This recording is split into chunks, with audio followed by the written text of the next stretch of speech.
Hello, everybody. I'm back. I hope you all grabbed a coffee, grabbed some lunch, whatever you needed to do. Can everybody hear?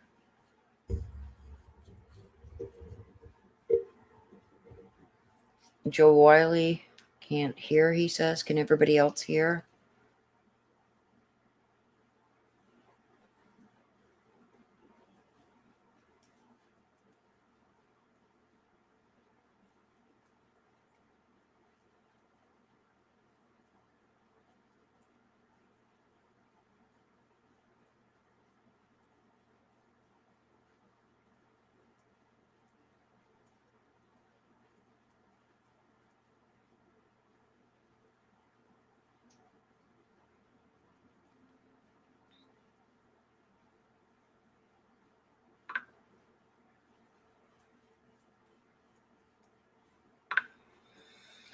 Okay, I just had to message my sister quickly there. Okay, so I'm loud and clear for everybody. Okay, so who was that couldn't hear? Thank you, everybody. The echo should be gone. I've turned off the other volume, so the echo should be gone if there was echo.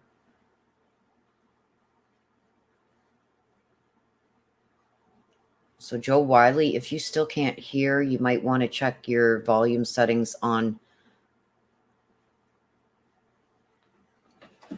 on YouTube itself, or on where the video is below the line there of how long we've been on. There's a volume button there too, and also on your computer.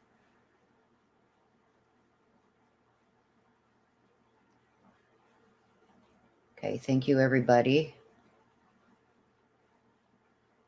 North Texas in the house. Hello, Papillon. Papillon Seal. Hello. Jenna Lynn, you're very welcome. Greetings from the Netherlands. Hello.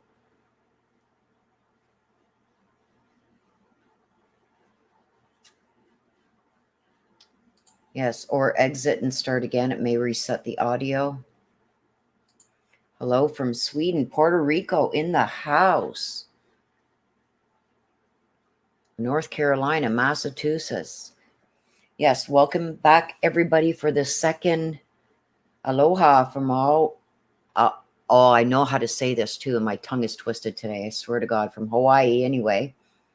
Hello, Alabama, North Carolina, Tennessee, Pittsburgh. Hello, Germany, Northern Cali, New York City, Philly, New Hampshire. Hello, everybody. You're very welcome, Doreen, and thank you for joining us. There's Pop Rocks. The pulsating of my golden angel wings. Oh, geez. Central Oklahoma, BC, Canada. Hello, my fellow Canadians. Hi from New Mexico, Utah, the UK, Oregon, Colorado Springs, Manitoba, Canada. Fellow Canadian, hello. Florida, Mississippi, Ohio. We got them, everybody from all over the place. Hello and welcome.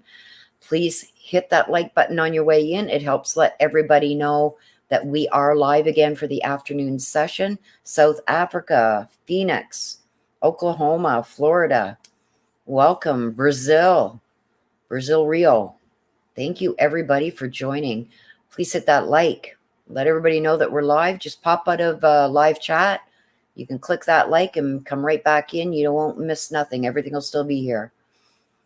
Hello, Sherry from Virginia, Rochester, New York, Alabama.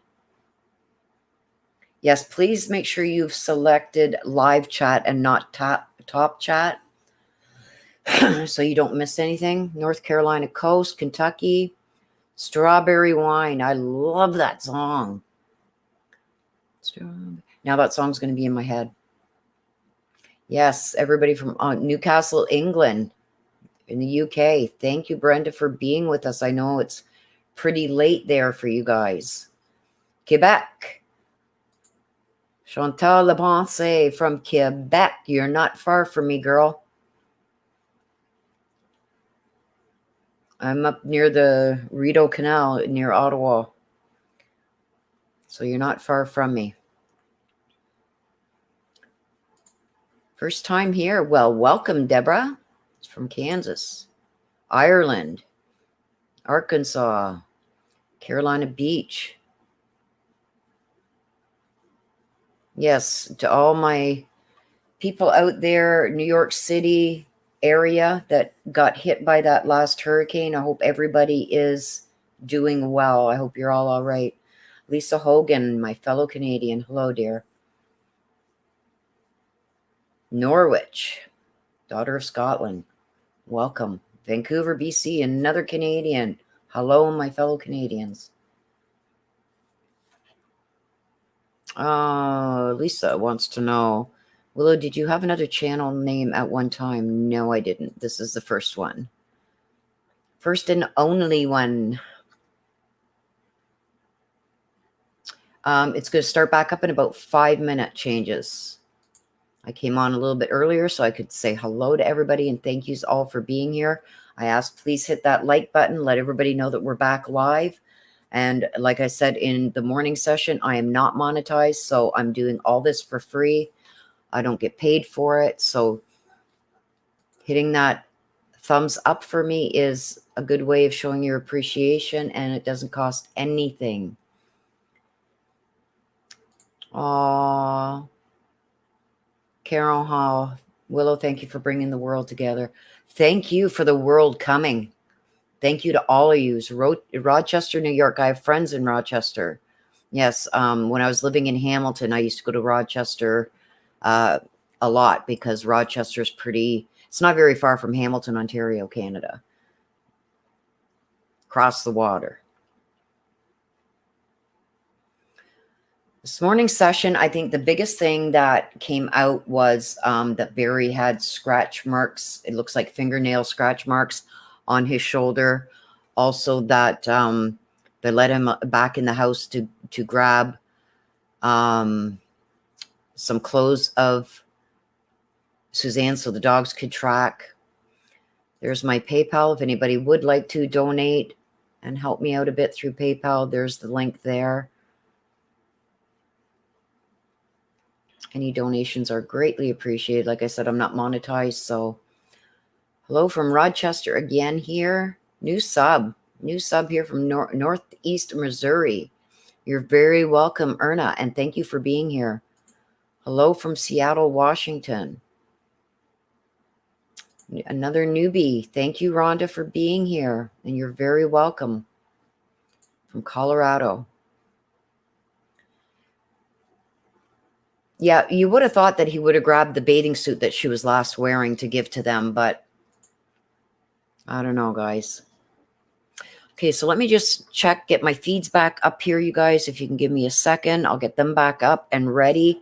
I did check out this Garfield mine where they said the morning that Barry left, he said that he had turned left. He said that he had turned left because he's seen some bull, elk or whatever there, and he wanted to see if they shedded their ears, their antlers. I'm not thinking straight. I'm very tired. But it's funny because that same morning, his GPS showed that he went to Garfield Mine, turned around, and came back. Guess which way that is, you guys? That is left. He would have had to go left when he left his home. He would have had to go left.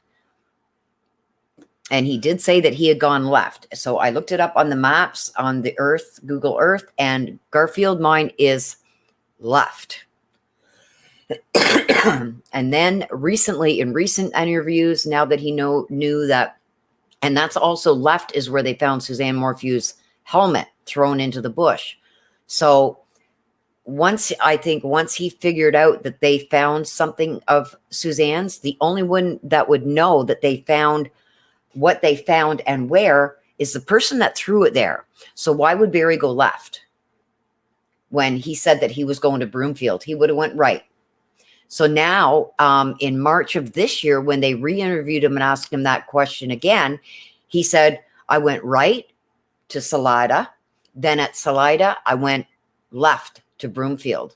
He does not mention going left towards the Garfield mine or left towards where Suzanne's helmet was found. So he was caught in some lies here, you guys. And the scratches on his shoulder look like finger scratches from fingernails. Like, we do know that he works in construction, and we had somebody in here earlier that had said, you know, the scratches on the hands and stuff like that, okay, you know, he works in construction, but the scratches up near his shoulder, which look like fingernail scratches, those aren't normal things that you would get working construction. Like, and they specifically said they look like fingernail scratches. So nobody is back yet, you guys. They will be back any minute. I'm assuming that everybody is getting back into the courtroom.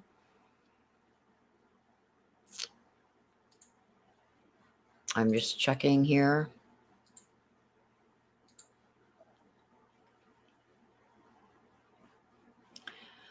So one of the last posts too before lunch was somebody, one of the ones I'm following, is saying Barry is slunching to the left and he's resting his face on his hand with his pointer finger pointing up, almost like getting bored with what's being said.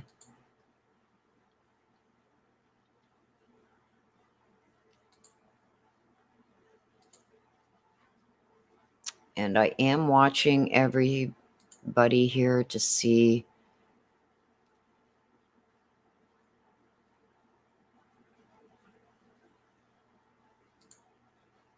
Make sure I didn't miss anything.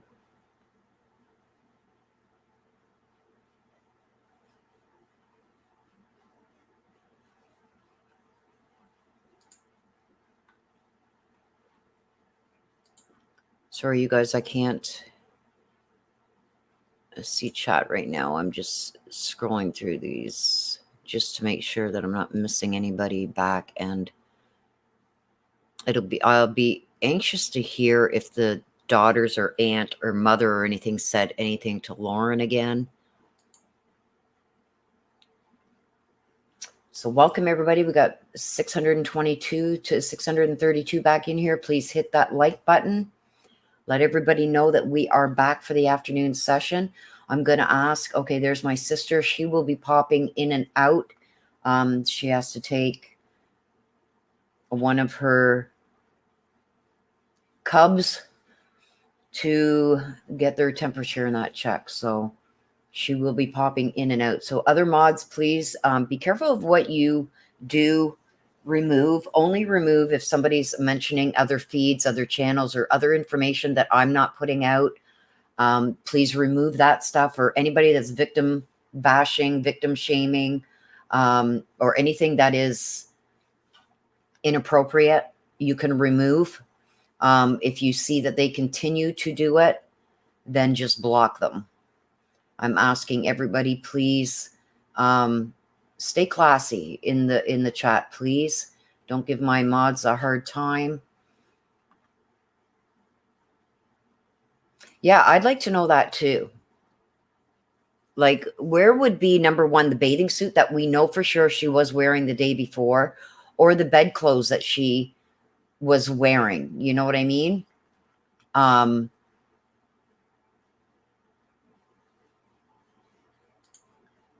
Those would be more likable as a last scent, because those are things that she recently wore. Now, those shorts that Barry gave, how do we even know that they are Suzanne's? They could have been one of the girls. So I'm kind of creeped out about him giving a pair of shorts when he could have gave either her bedclothes that she had slept in or that bathing suit.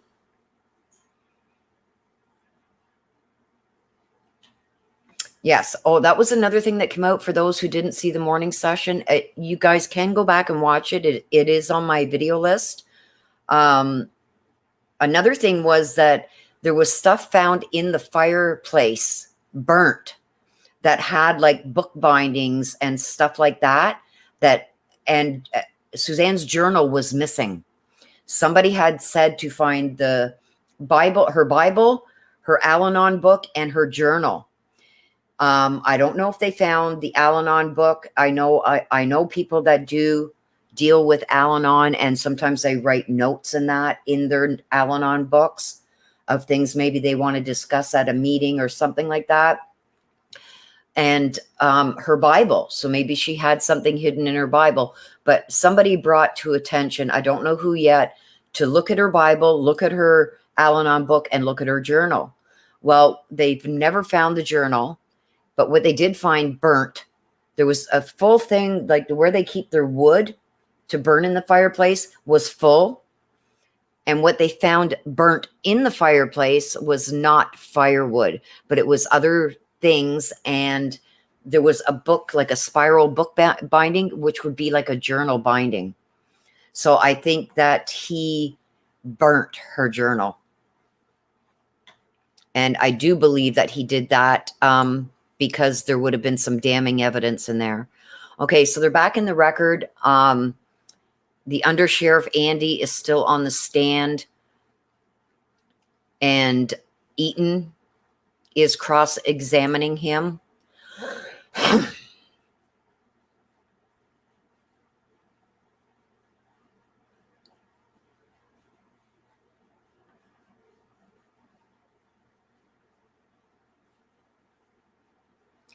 Okay, so they said Attorney Eaton is reminding the undersheriff that Barry Morphew, when he was first contacted by deputies, that he was very emotional. Okay, so that's older. Okay, hang on.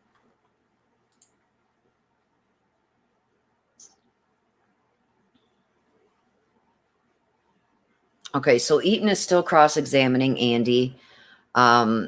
Barry Morphew took off his suit jacket and rolled up his sleeves. He tucked in his shirt when the judge entered the courtroom. So they're just getting back to more testimony, and it's going to be starting with Undersheriff Andy Rohrich on the stand, and Eaton from the defense is going to be continuing her cross-examination.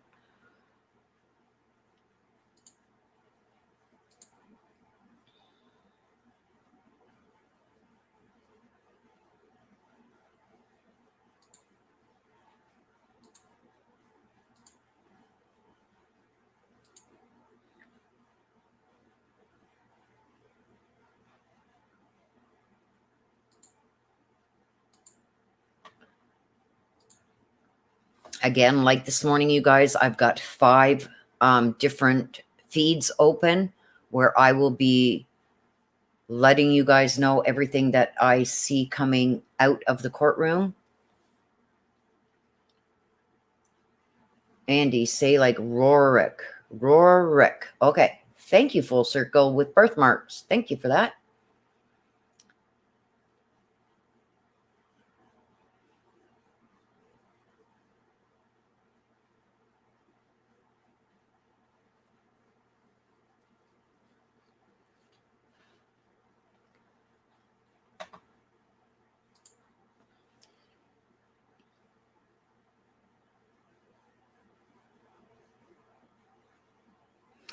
Okay, so Eaton, which is, I'm just going to say the defense. It's Eaton that is doing the cross-examination. The defense is asking the undersheriff about the sleeping bag found near Suzanne Morphew's bike. It wasn't tested for DNA, and the undersheriff suggested it could have flown out of a truck bed.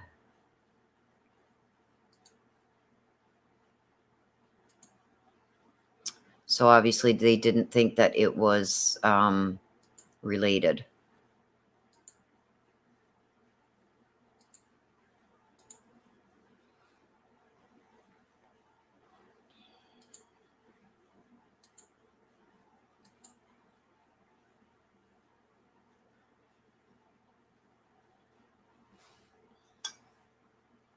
Hey, Mama Shan Chan, how are you?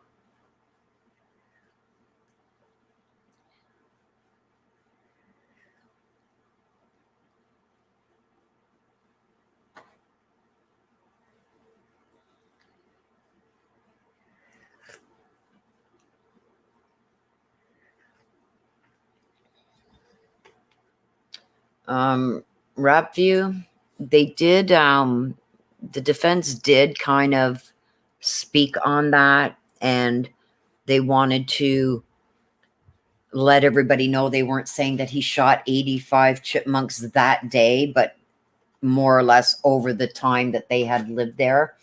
Also, you guys, from this morning, from law enforcement, it was brought out that the bedroom door looked like it had been beat in or kicked in or something. It was broken, like it had been forced open.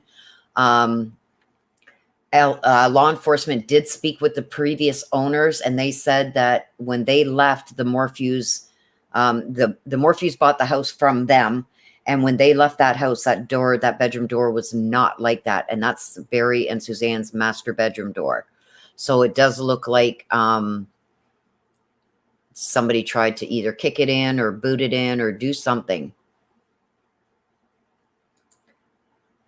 No, they're not saying that Barry said that. They're saying that there was a sleeping bag apparently found near where Suzanne Morphew's bike was found.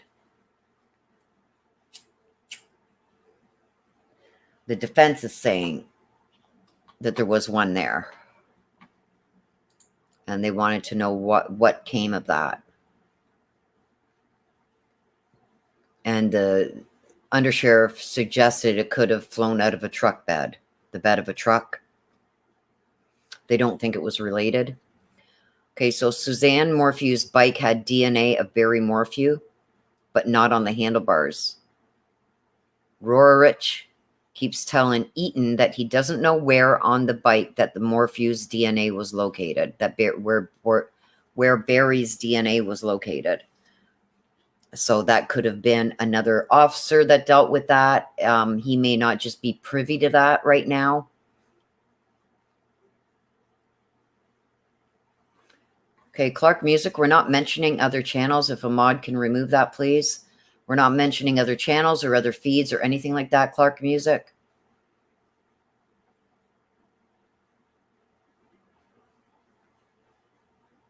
Hello, AK, and welcome.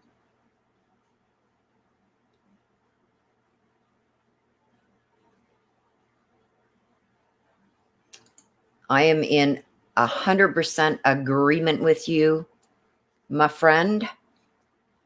I think if it was to end right now, he's going to be bound over for trial.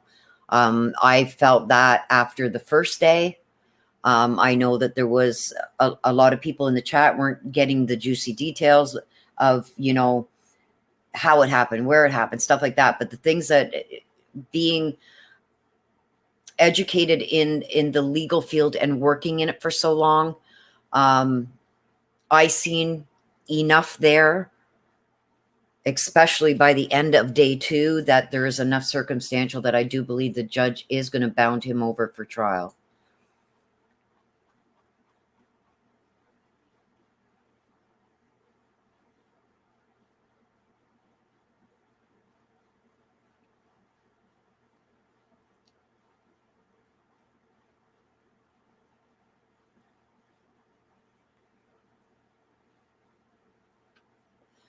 There's Megan. Hi, my girl. There's Megan. If you haven't subscribed to Megan or AK, I'll see if one of my mods can put their links up, please, in the chat. Please head over there, give them a subscribe, a like, and share their videos out. These two, I stand behind 1,000,000%. You're going to get some good content, and you can trust these two. I love Megan. Megan reads tarot. I read oracle. And the way she reads those cards, it's like she was born with the gift. I'm telling you, she explains it very well. So please go over, give them a subscribe, a like, share their videos out, please. I would appreciate that. So for AK and Southern Soul Tarot, if my mods can maybe put the links to their channels in chat, I would appreciate that. It's going to be interesting, Patrice, to see how he explains that away, especially when her journal is missing. Okay, let me get back to this, you guys, and see what else we got.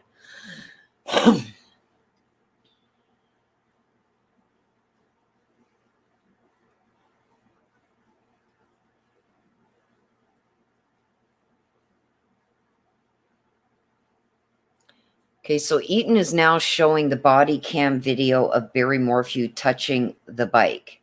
She says he was touching the back of the bike near the seat, and Rorich is saying you can't see from this angle because there is another person in front of Barry.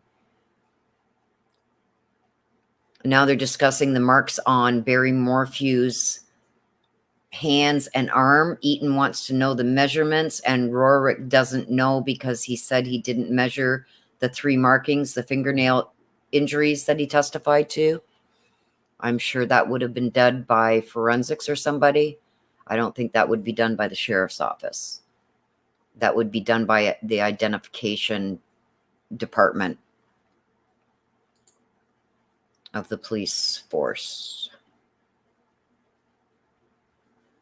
They would take, the sheriff may take pictures of it, but to measure those markings and everything, that's done by either forensics or the identification branch. So I think she's trying to throw some shade there at some of this evidence, but I mean, black is black and white is white. And it's like, if they've got photos and everything of this, and they did investigate this part of it, then there's not much you can do to deny it, right? But they're throwing shade, and they're going to try and throw shade from every which way that you can believe.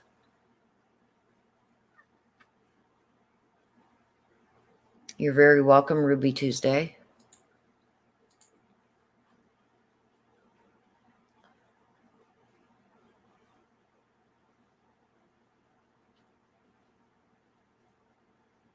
Okay, so the defense is still on about these scratches that are fingernail scratches. They're talking about the 3 small scratches on his upper arm. The defense is arguing that there were only 2 marks and the third was a healing cut. The sheriff says he disagrees.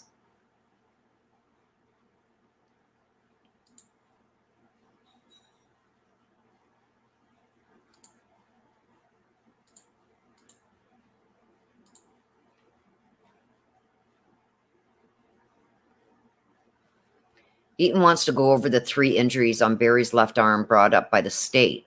3 parallel markings may be scratching from nails. Rorich says, I can't make any conclusions. I don't know. Eaton is visibly annoyed. So the defense is getting annoyed. Well, you're asking the wrong person. This is the sheriff. The sheriff may have taken pictures of that, but I would assume that it would be either forensics or the identification branch that would do measurements and stuff like that. But the defense is getting annoyed. Boo-hoo. Oh, did I say that out loud, you guys? Sorry.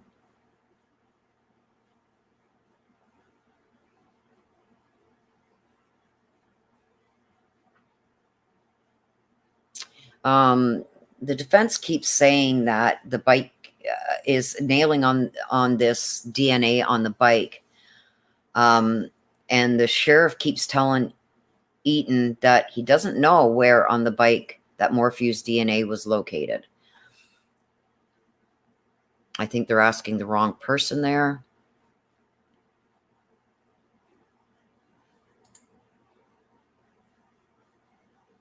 Like I said, that would have been forensics that got that information, somebody from the forensics branch.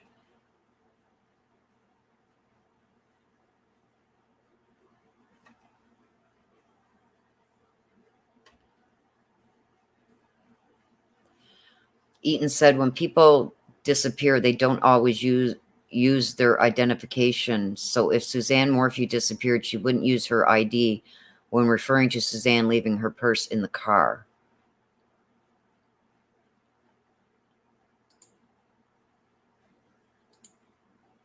So I do see that the defense is moving quicker in cross-examining these witnesses.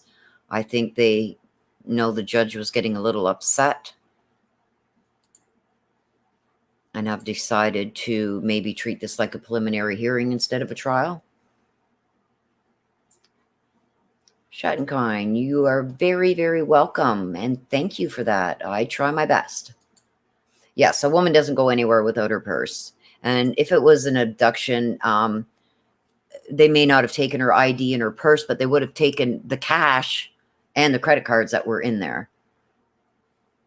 Yeah, as BM uses her ballot, Barry cast her ballot for her in the election long after she was already gone. Okay, let's see here, you guys. What else is coming up?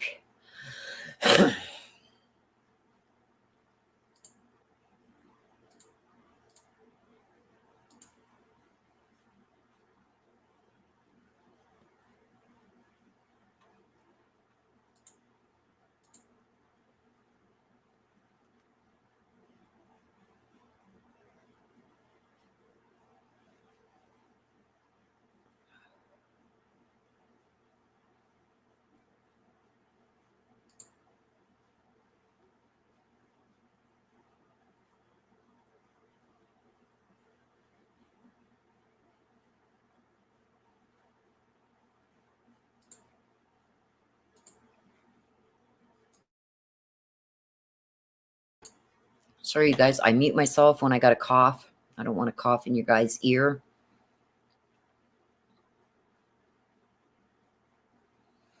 Okay, so Suzanne's cell phone was not found in the investigation. Her phone charger was not at the home either, which would have been at the bedside. So it's really odd that her journal goes missing, her phone charger goes missing. That's always beside the bed. They also found a shell casing on the side of the bed that Suzanne slept on.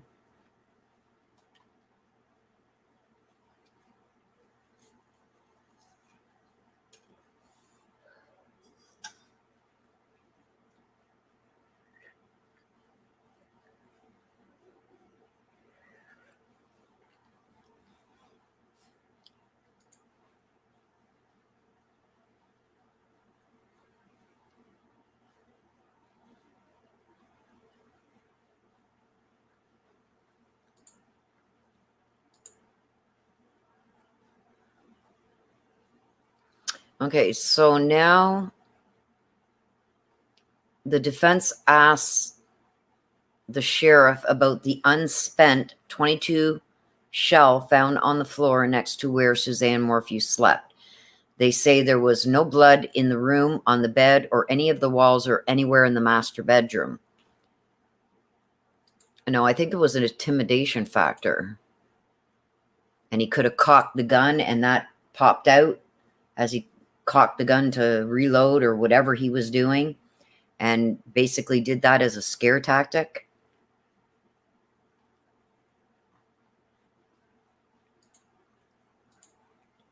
So that's what's being discussed right now. Eaton says, you don't know what was in the journal. Loving thoughts about Jeff? This is what she's, what Eaton is asking the sheriff. The sheriff answers, I don't, or it could have had hateful stuff about Barry. I'm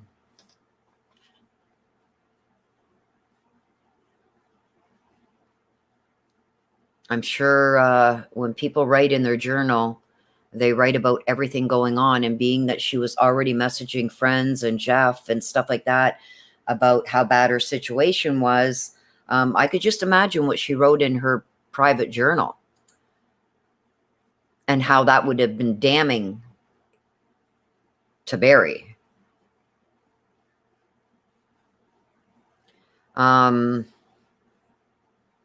Eaton is now asking the sheriff, do you know if there were love notes about her lover Jeff in the journal? He said no. Or hateful stuff about Barry. I don't know. They don't know what was in that journal because it's never been found. And I believe Barry burned it in the fireplace. They found the bindings, the spiral binding that you find like in journal books like that, or date books. Like I've got one sitting here right in front of me, my yearly calendar book. It's got that binding in it. That's what they found burnt in the fireplace. And it wasn't firewood that was in the fireplace. It was a different kind of wood. And that was burnt in there. The binding and other pieces of metal were found in that fireplace. Schottenkind says, I don't think, oops. I wonder what he did to poor Suzanne. Where was that? I just seen another comment. Something about you doubt she would write about Jeff in her personal. I think she would have, because that's her personal journal. I'm sure she hid it so Barry wouldn't see it, and maybe Barry found it. Maybe Barry found it, and that's when all hell broke loose too. Like, she had already said she wanted a divorce, and now he finds this journal maybe with all this stuff about Jeff and how much she loves Jeff and how much she wants to get away from Barry in it. Yeah, I could see him burning that. Like, why would you burn a journal if there wasn't anything damning in there? There's motive. If you found out about Jeff, there's motive there. There's motive over the $500,000 that she got as an inheritance that Barry Morphew wasn't entitled to should they divorce. She's entitled to all that money back.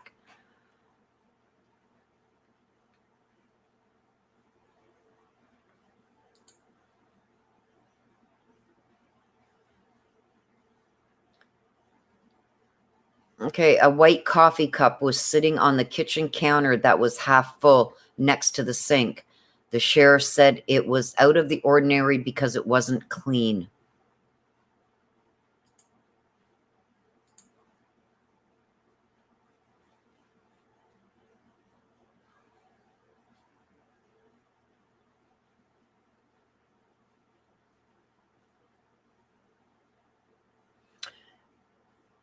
So when the defense pushes on it, they say that Suzanne was an avid coffee drinker and that Barry doesn't drink coffee. The sheriff said he didn't investigate that. So it could be somebody else that looked into that. But how long was that? If that coffee cup was only sitting there from the night before, I mean, it wouldn't have any mold or anything like that. It would look like somebody had just drank a coffee. It hadn't been that long since she had been missing. Not even 24 hours yet, or just over 24 hours, right? Not even.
I beg to differ, Alyssa.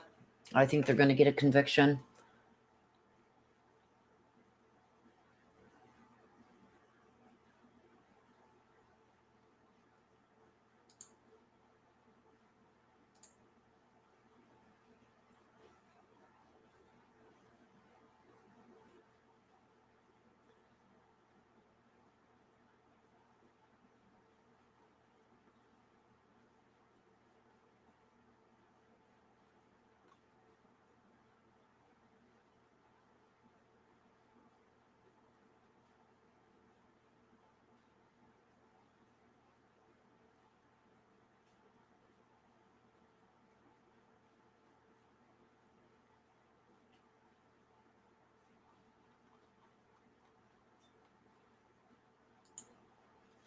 Let me go back here, you guys, and see.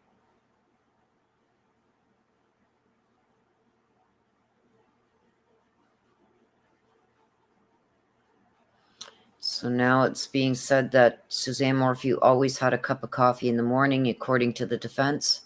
Barry Morphew has never had a cup of coffee. Well, it's kind of hard to tell how long that coffee had been there. It could have been from the afternoon or early evening before this happened to her. I know at night before, just after dinner or whatever, I have a cup of coffee. If Suzanne's in, I'm having a cappuccino right now. But if Suzanne was anything like me, I have one in the morning, one around noon, and one in the evening. So that could have been from the evening before. Okay, Alyssa, I'm not going to argue the point. We get your point.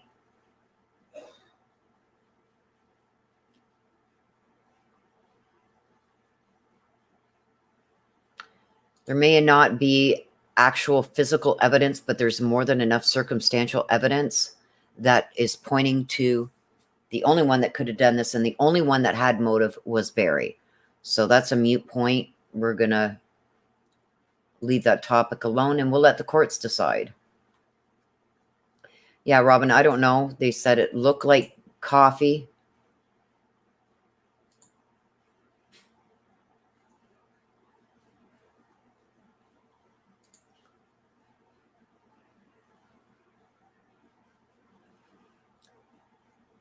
Absolutely, AK.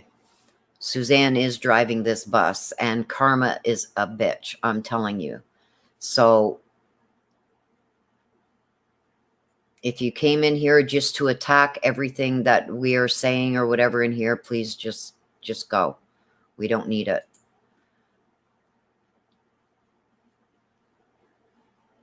Okay, Alyssa, but you don't know. You have no idea what is right, what is wrong, what isn't. You're hearing the same things that we are. Yes, you are entitled to your opinion, but please don't come in here and, try to overrun the chat with, trying to convince people otherwise. Everybody's entitled to their opinion, yes. But if you don't think that there's enough circumstantial evidence here, well, I'm telling you, there was more than enough after day one. So let's leave that point be.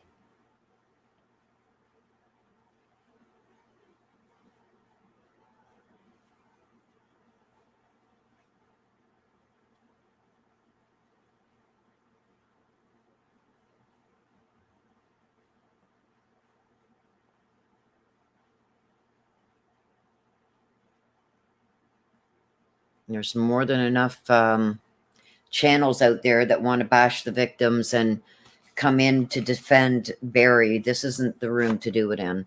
Sorry, but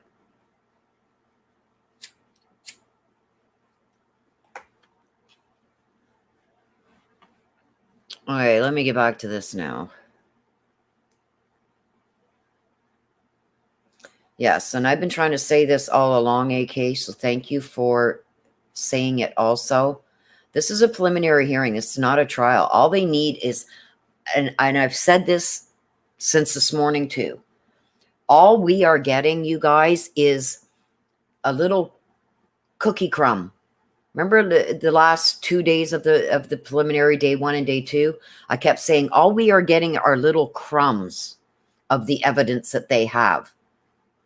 When this goes to trial, and it is going to go to trial, all of those cookie crumbs with all the backup that those crumbs need are going to form one big, huge, massive chocolate chip cookie. And those are not going to be chocolate chips in there. It's going to be all the bull crap, I'll say BS, that Barry's been spouting. And it's going to make one big cookie. We're not even getting 100th of what the prosecution has. And it's a very low scale that the prosecution has to show to have him bound over for trial. This is not beyond a reasonable doubt. This is a preliminary hearing.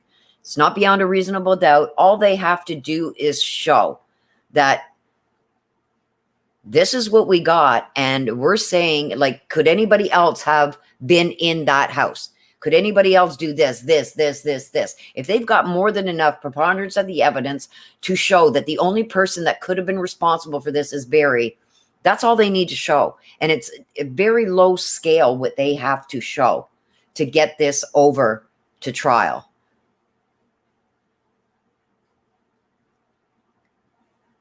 So please don't come in here and start bashing what we're doing and saying in here, if you're a Barry supporter, this is probably not where you want to be listening to this.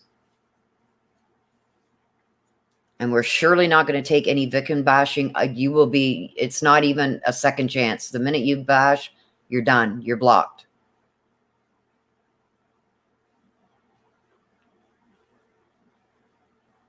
Okay, so now let me get back to this for the viewers who are wanting to hear what's going on. I'm sorry, you guys, but I had to address that. I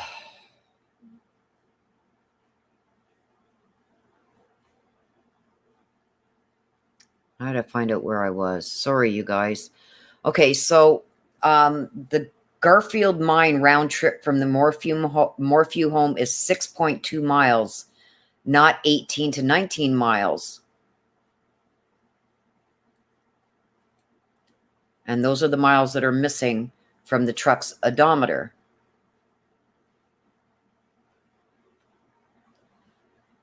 Well, that would make up some of the missing miles. Defense Exhibit PP is a picture of Barry Morphew dart rifle in his gun safe.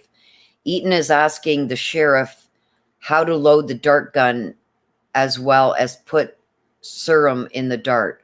Like, I don't know why they're going over this, because this has already been gone over. Here's the defense wasting time again.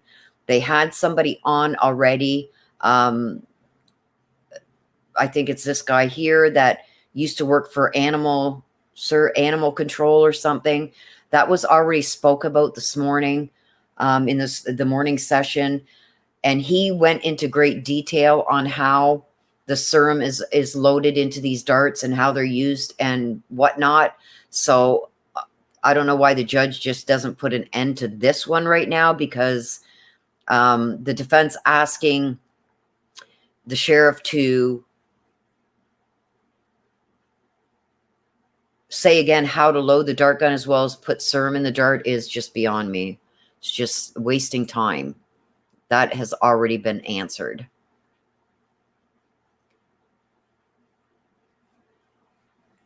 Okay, so the sheriff watched most of the body cam video of his deputies for this case, but hadn't seen one video that Eaton wanted to show, so we didn't see it. So now Eaton is now done. The state is redirecting. So we will have another witness, a different witness coming up very shortly, momentarily.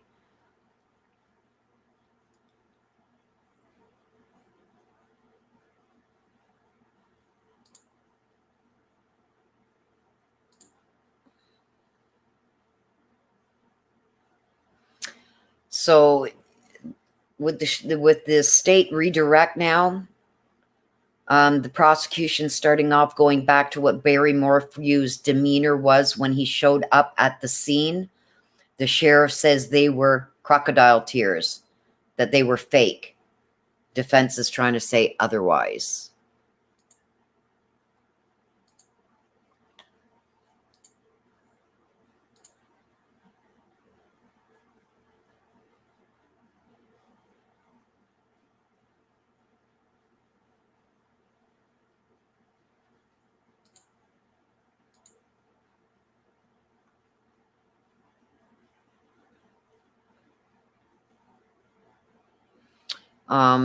So I'm going to go back.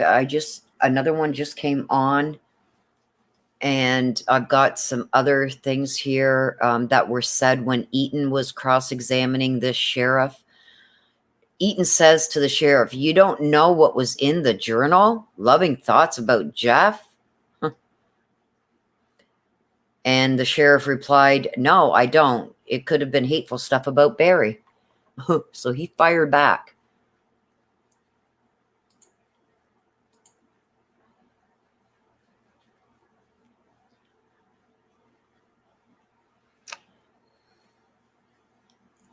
So again, the sheriff is saying when Barry first got to the bike scene, he had crocodile tears like fake tears at the beginning.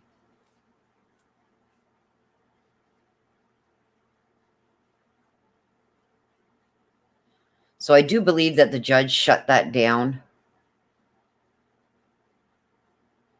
about trying to get the sheriff to go over the loading of the dart gun and putting the serum and that in it. I think the judge shut that down because that's where she ended. And I don't see anything coming out regarding it. So I think the judge just shut that down, saying it was already discussed earlier this morning and answered in great detail. So the sheriff is now looking at the last photo of Suzanne Morphew sunbathing. She was laying on a brown towel that investigators never found. Interesting. Why? That would have been one of the things that Barry could have gave. Barry seen her laying on that towel. It's already been said. Barry seen her laying there in her bathing suit. So why wouldn't you give something that you last seen your wife in? The bedclothes that she was wearing, or this bathing suit and now a brown towel? Now, the brown towel in the journal's never been found. I wonder why.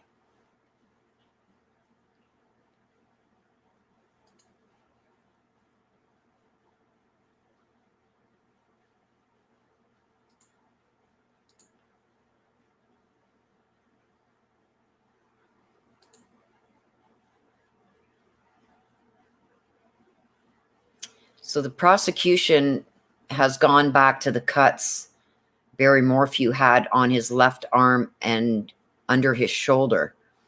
The sheriff said when asked, Barry told investigators he got the cuts from a tree when he was looking for Suzanne. Yeah. I don't believe that, but it's up to you what you guys want to believe, but I don't believe that.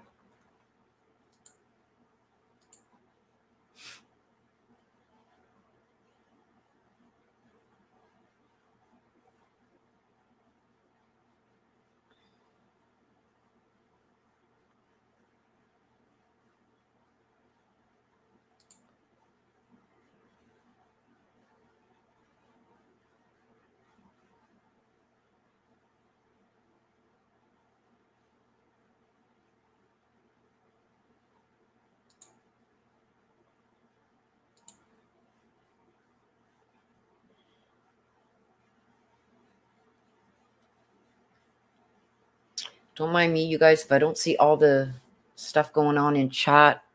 I'm bebopping between 5 different feeds I've got going here.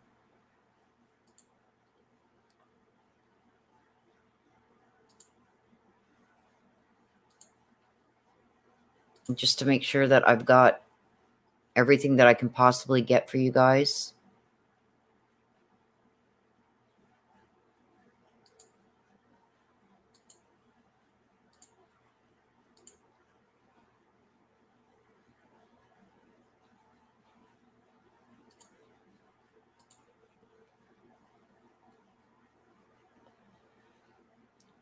Okay, so the sheriff also confirmed that there are other roads off of Highway 50, Garfield Mine, and where the helmet was found. So don't forget, you guys, when they first talked to Barry, when Suzanne Morphew went missing, he told them that when he left home, he went left. Well, to the left is where the helmet was found and where Garfield Mine, it's in that direction. He would have had to go left. And then most recently, when they asked him again about it this past March, he says, no. He says, I went right. I went to Salida and then went left up to Broomfield. So he changed his story. And that's where you get caught. A liar can never remember their lies. You're very welcome, Nancy. AK, people want to know if you were able to check out the Garfield mine.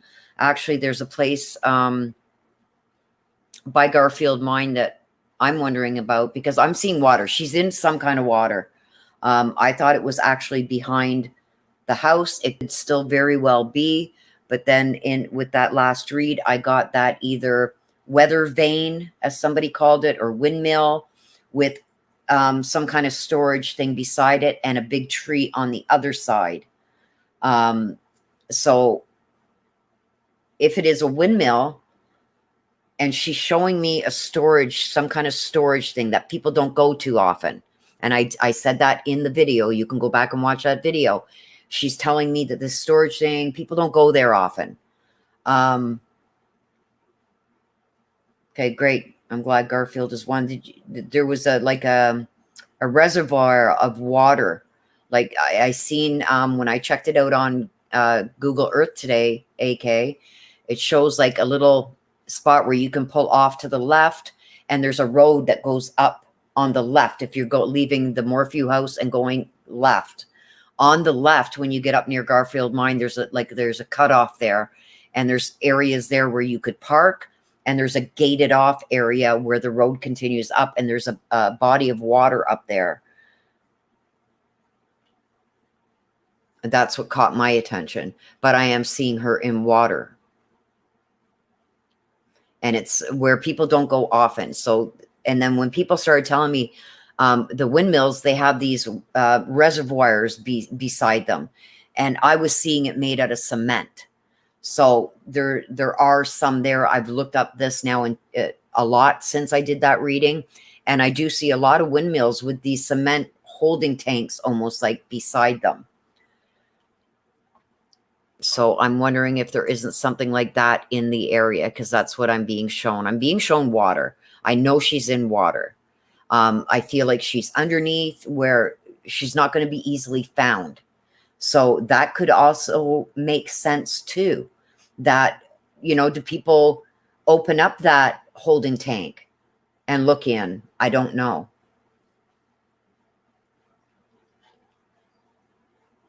Okay, so there's a new witness on the stand now. It's a CBI agent, Kevin Kobach. I know, AK, you know quite a bit about this guy. He's an agent in Pueblo for 7 years. And DA Linda Stanley is now asking him questions about Barry Morphew's employee, Morgan Gentile.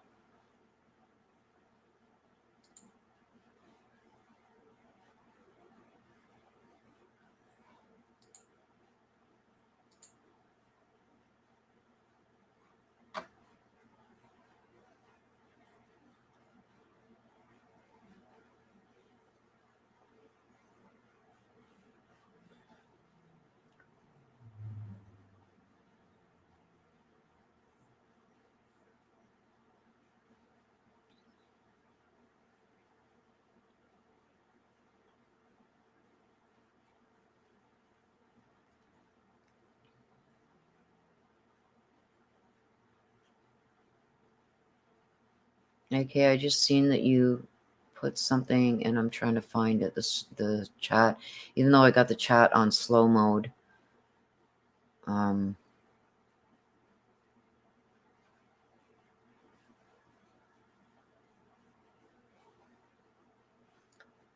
just found it again, and it just took off on me again. Okay, here it is here. There are 4 non-disclosed mines up there as well, unknown to the Department of Mines. I want to check the 4 small ponds there. Yes, everything that had a door.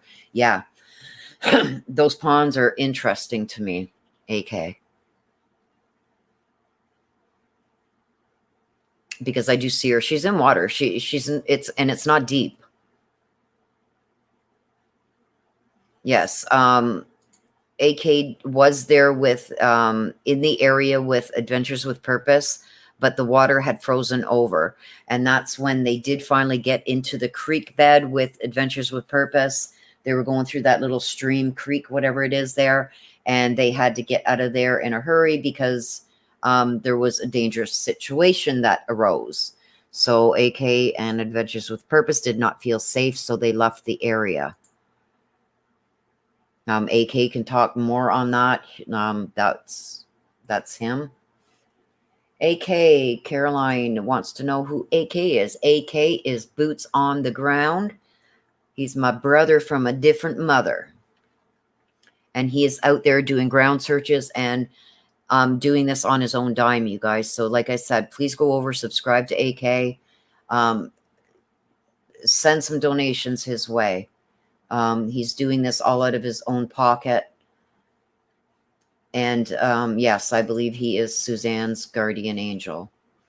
He has gone above and beyond for Suzanne. Okay, let me get back to this, you guys, and see what else is here.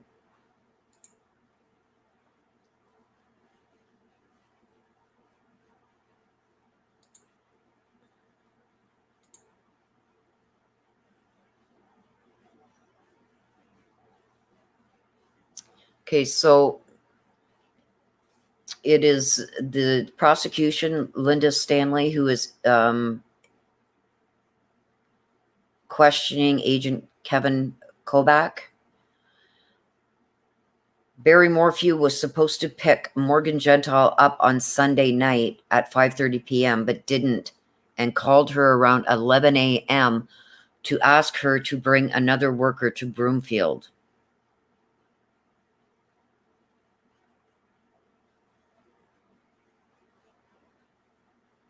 So that's Mother's Day Sunday. I'm assuming that is what they're talking about, the 10th.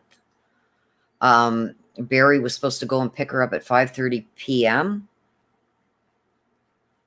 but didn't, and called her around 11 a.m. to ask her to bring another worker to Broomfield.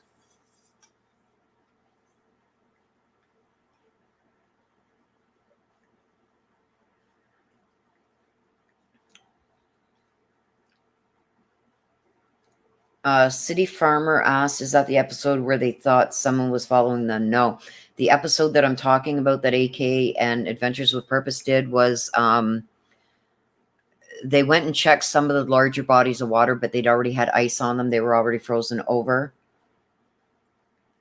So they went into the creek by the Morphew home between there and I believe Maysville. And there was people with guns and stuff like that they kind of felt like they were being surrounded. So it wasn't safe for them to stay there. Like I said, AK will be able to tell you more about that.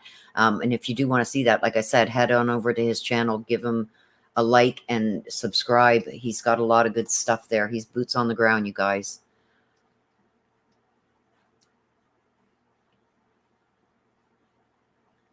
Okay, so AK is now saying we have the tools needed to do what Adventures with Purpose can. I'm also constructing a device that will be drone mounted that can take 3D sonar, complete bottom view. Ooh, cool. Of bodies of water that aren't easily accessible. Right on, AK. You're the man. See what I mean? I truly believe if anybody's going to find Suzanne, if there's anything of Suzanne left to find, it's going to be AK and team. Like what he's doing is just amazing, you guys. So like I said, go over there and check out his channel. If one of my mods can put up a link again to his channel. Okay, you guys, let me get back to this and see if there is anything new.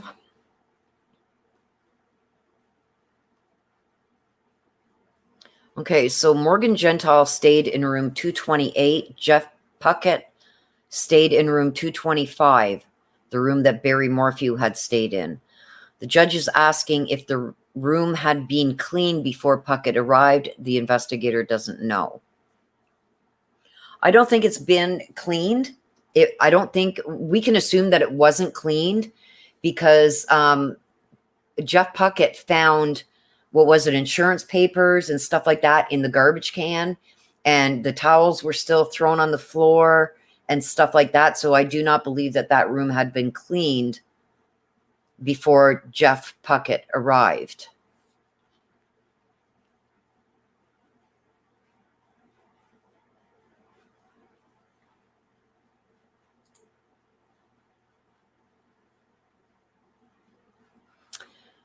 Okay, so Broomfield Holiday Inn.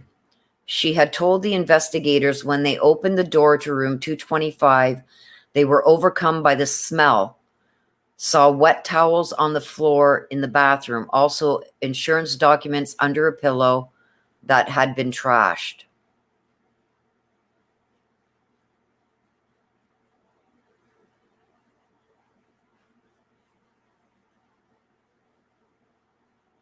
So I believe that they're talking about Morgan Gentile. When her and Jeff opened the door to room 225, they were overcome by the smell and saw wet towels on the floor. That's what I just mentioned. And also insurance documents under a pillow that had been trashed. So we got the impression that the documents were found in the trash. No, they were under the pillows and had been trashed. So I'm assuming maybe they'd been crumpled or ripped or something.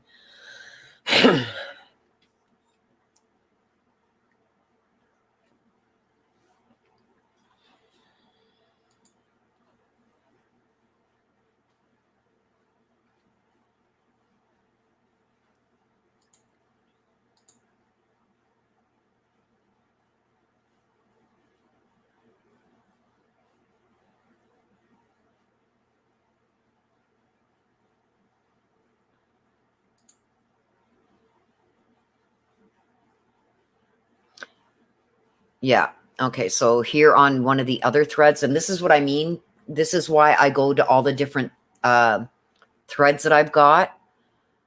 Pueblo Regional Police,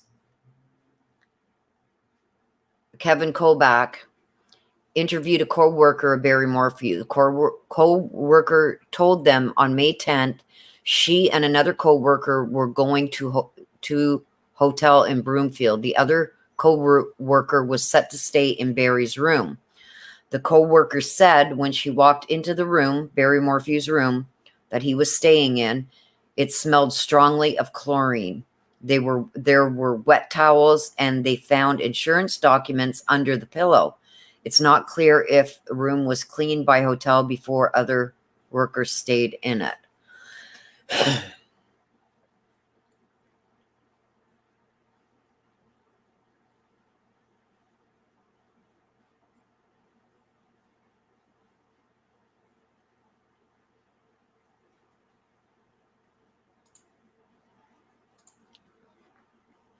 So by the sounds of it, it wasn't cleaned.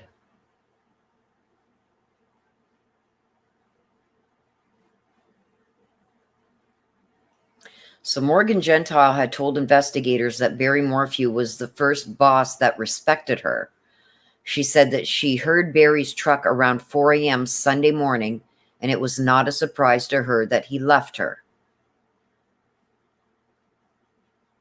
So I'm assuming that she's saying it wasn't a surprise that Barry left Suzanne at home on Mother's Day.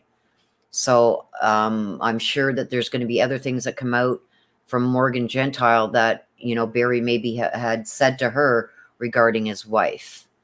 That's the feeling I'm getting right now. Don't quote that yet. But by this comment, to me, Morgan was told a lot of things by Barry because it says she wasn't surprised that he left her.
Okay, so Barry Morphew called Morgan at 11:18 a.m. May 10th, asking her to get another worker and giving her details about the job, making sure that there was enough material to do the job in Broomfield.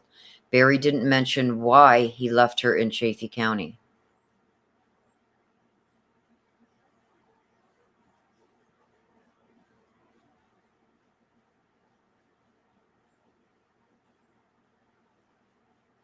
Yeah, she's saying here, AK, that he was supposed to pick her up at 5:30 in the morning, but he didn't.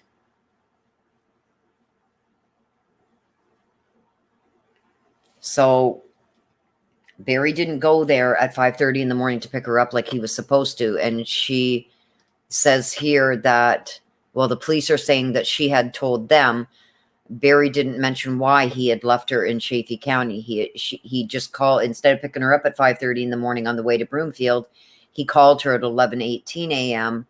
asking her to get another co-worker and giving her details about the job, making sure that there was enough material to do the job. Barry didn't mention why he left her in Chaffee County. So I'm assuming that Barry was supposed to pick her up on the way to Broomfield and didn't. But she said that she heard his truck go by around 4 a.m., but he didn't stop and didn't pick her up. So it's kind of odd.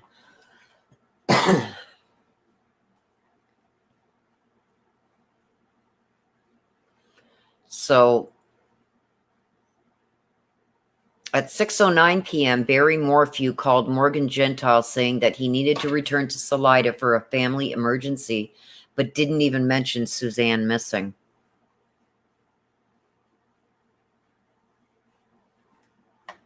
Oh, yes, yes. Okay. AK, yeah, it's coming back. You know me and my memory. See, that's why I got you around, AK. You keep me on my toes. Yeah, totally forgot about that. So, yeah.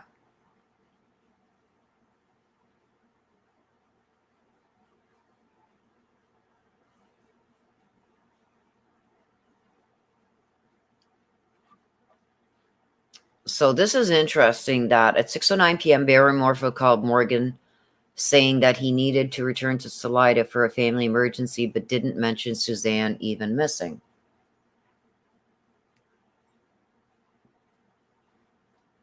So that's weird. Wouldn't you think that he would say, "Look, I got to get home. Suzanne's missing." But apparently, he didn't even mention Suzanne's name.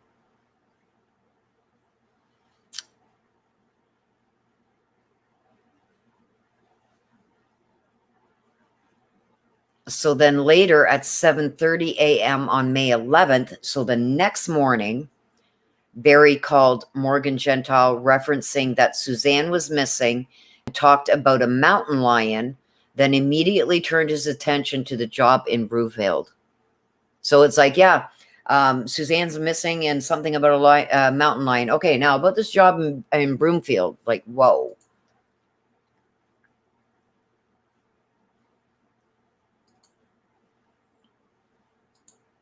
So he doesn't mention her when he's leaving and why he had to leave Broomfield. He doesn't pick Morgan up like he's supposed to at 5:30 in the morning. He calls her at 11 to get Jeff Puckett together and get out there and to do this wall. He calls her again around 6:09 p.m. and says he has to leave. There's a family emergency, but doesn't even mention that Suzanne's missing. And then the next morning, he calls her at 7:30 a.m. and says that, just references that Suzanne's missing and talks about a mountain lion, then immediately turns his attention to the job in Broomfield. Wow.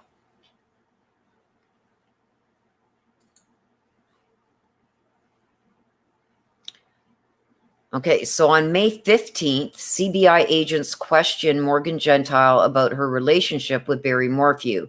She was confronted about being called a mistress. Gentile is concerned about what is being said on social media, her safety, and her children's safety. Yeah, there was two rooms, AK. Morgan was in one and Jeff Puckett took the other one that was the same room that Barry had used, apparently.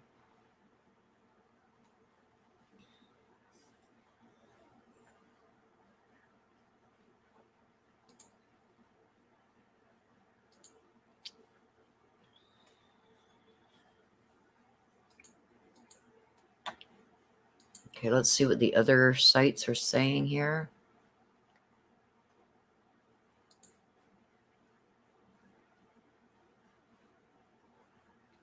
So she also said that when the coworker was confronted about having a relationship with Barry and asked if they had an affair, she also said she respected Barry as a boss and that he never did anything to make her feel uncomfortable. But really didn't answer the question, are you having an affair with him? She didn't really answer that. It would have been, no, I'm not having an affair with him. Like, he's never done anything to make me feel uncomfortable. But what she says is how she answered is she said she respected Barry as a boss and that he never did anything to make her feel uncomfortable. So if she was okay with having an affair with him, that wouldn't make, she's not lying, right? She didn't feel uncomfortable. It's kind of, yeah, she's like Missy Cat just said, sounds like she's dodging that question a little bit. Why wasn't it an out and out no? So the defense says Barry Morphew called his coworker crying, saying that his wife was missing and that they found her bike and he believed it was a mountain lion.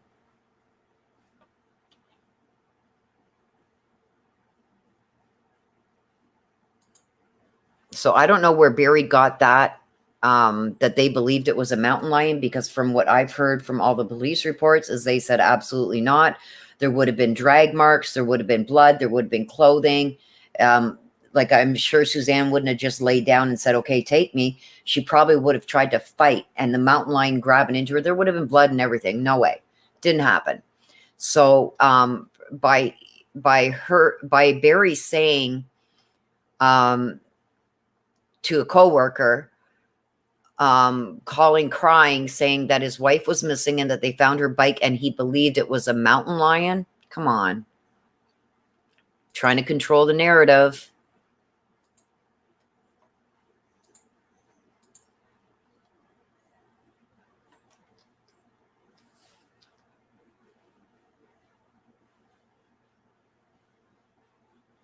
Okay, so after further investigation, it was confirmed that Morgan Gentile did not have an affair with Barry Morphew.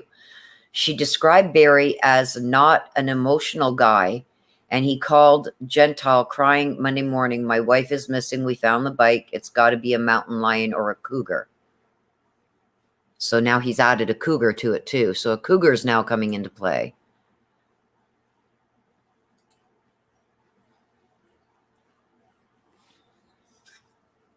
Don't forget, you guys, you may not get the exact same statements because I'm going from off of all different sources about what is coming out of the courtroom.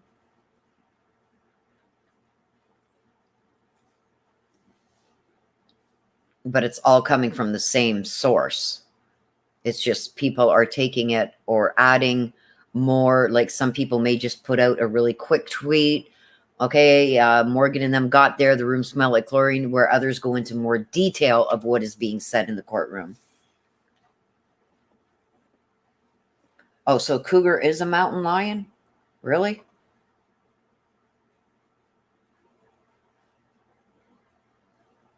Okay, let's not bring out things, you guys, that haven't come out yet, because I don't want to get everybody confused. Let's see here. Eaton said Barry Morphew didn't tell the front desk to get 2 clean rooms for his workers, and he didn't tell his workers not to come. Morgan Gentile and Jeff Puckett came to the hotel Sunday night. Well, thank you, Rosie, for being here. And yes, I know it's got to be like, what, going on 7, 8 o'clock in the morning there for you?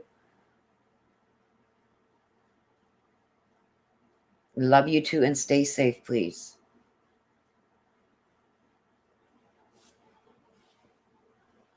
I believe Morgan will be called as a witness, and so will Jeff Puckett, amongst others that we're not going to mention yet.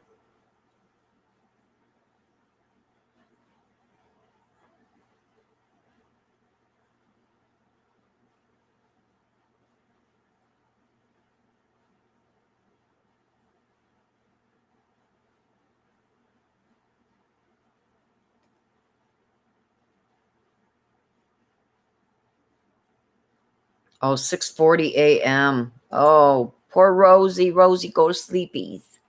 Thank you so much for being here, my dear. Love you and stay safe.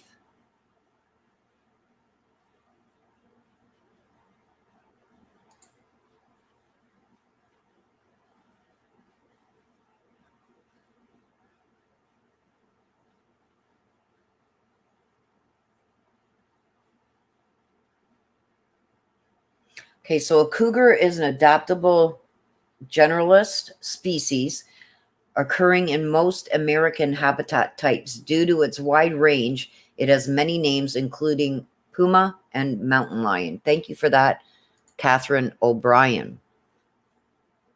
Thank you, thank you.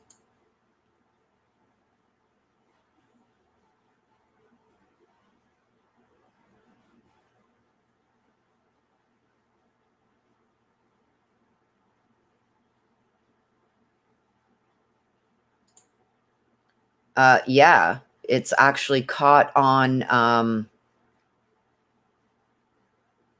Suzanne's spy pen of him in his truck listening to a CSI program about a woman that went missing after a bike ride.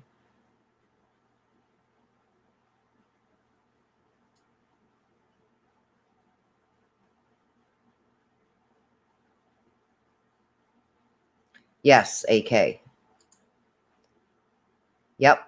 One room for Morgan, and I guess Jeff Puckett ended up staying in the same room that Barry already had. Yes, requested by 00121559. My throat is getting sore, you guys. Can you tell? Okay, back to this. Let's see.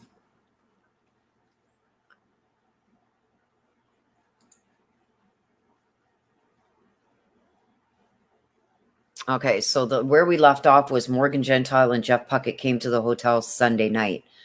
Puckett found the insurance documents under a pillow and ended up in the trash. Agent Kobach said he hasn't read the affidavit. He knows what Morgan Gentile said, but not Jeff Puckett.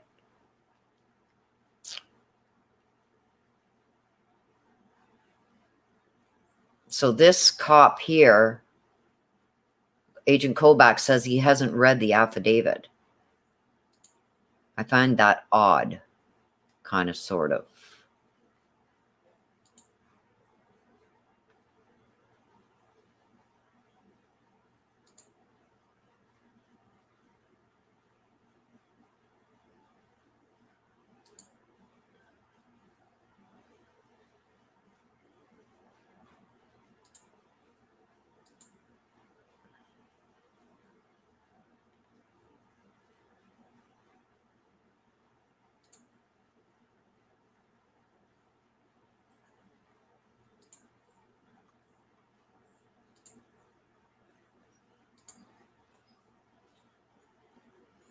I wish you didn't have to refresh all these pages to get the new tweets. That's what I don't like about Twitter. Hot tea with honey will help your throat. Yes, I can't do that right now because I'm doing this, but thank you, Tammy.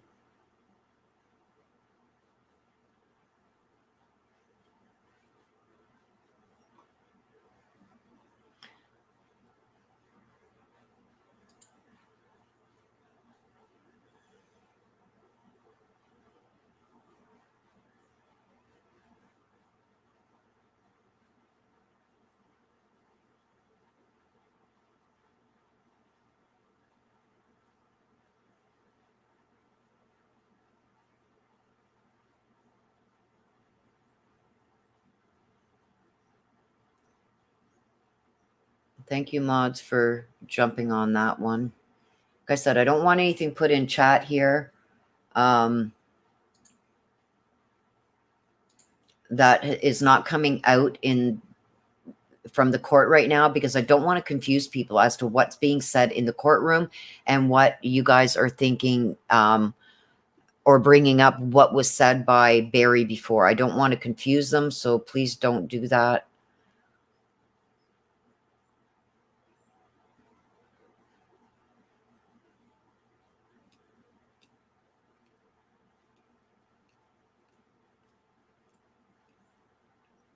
So thank you to the mods for being on top of that stuff.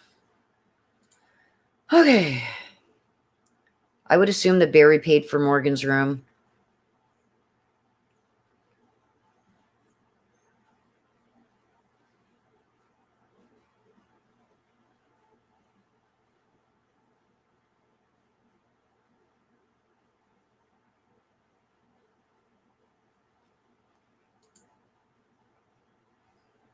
So there you go. So there could very well be agents that have not seen the affidavit.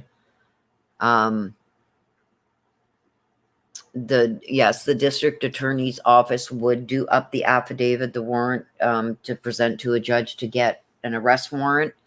And they would put in that affidavit everything that they've gathered from all the different police officers and agents and stuff like that. They put it into an arrest affidavit. They present that to the judge to get an arrest warrant. So it is very likely that a lot of the agents or police don't really know what is in there yet. And because it's been sealed, they shouldn't have access to it either if we don't.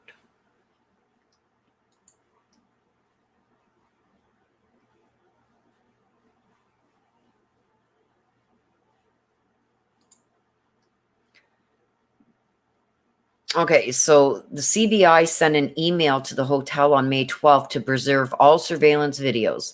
They picked up the thumb drive. Agents also got the logs of who was coming and going into the hotel. Agent Kobach doesn't have information if the hotel room was swabbed for Suzanne Morphew's DNA.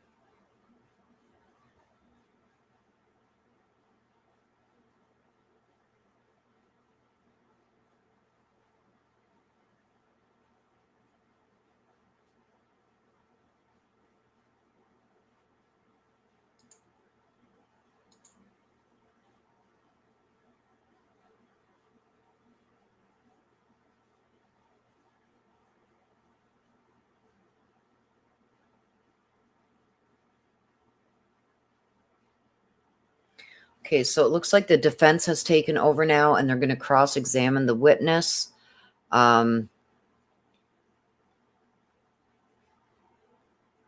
Because the defense is arguing that the general manager from the hotel told CBI that the room Barry Morphew was staying in was right above the indoor pool, and that it and another room had a strong smell of chlorine from the pool.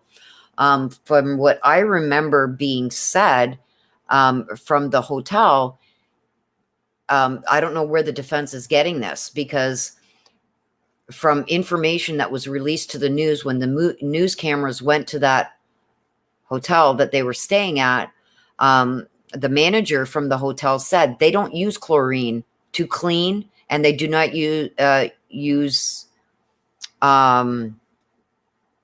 bleach or anything like that. So, and that the pool had been closed because of COVID. So there would be no reason for those towels that were in the room to smell like chlorine or bleach.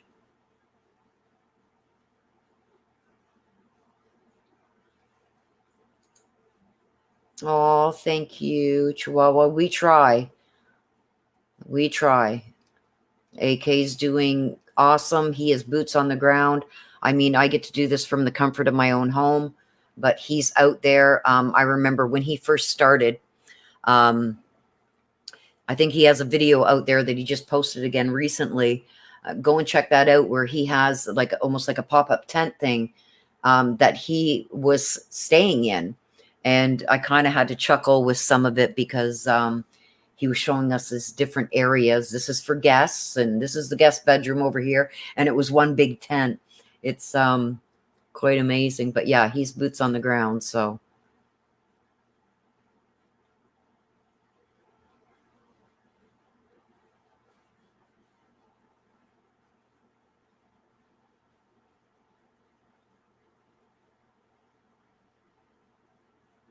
that's right. And the hotel's not going to use anything that is going to protrude into the rooms because people do have allergies like myself.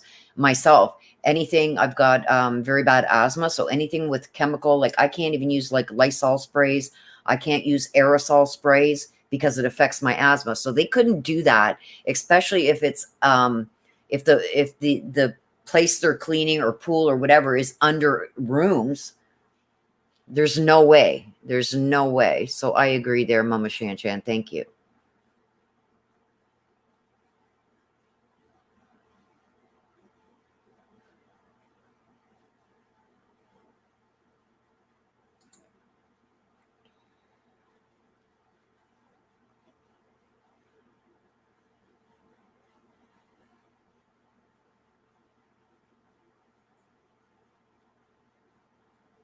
Yes, Miss E, the pool was closed because of COVID.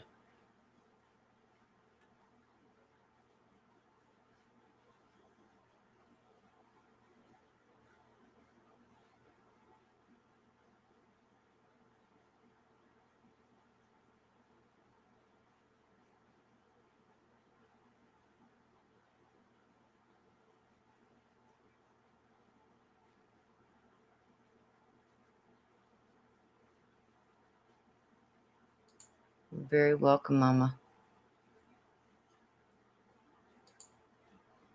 And if there was any leaks from the chlorine or anything like that, like, yeah, some bleach and chlorine are different. Okay, so let's get back to this, you guys, see what else has come out.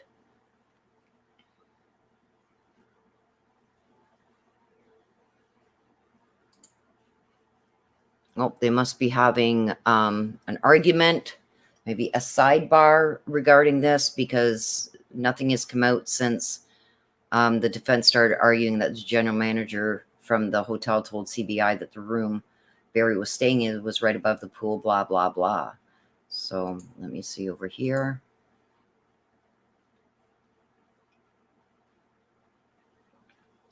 Okay, so the DA redirected. I guess the defense is done.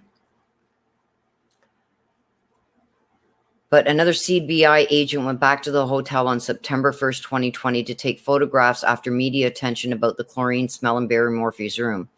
Eaton found an email from the hotel manager saying that the room is above the pool area and still smells like chlorine 4 months later. I don't know where Eaton would have found an email. The DA redirected and asked if the pool was open during the time Barry Morphew was there. Agent Kobach didn't know.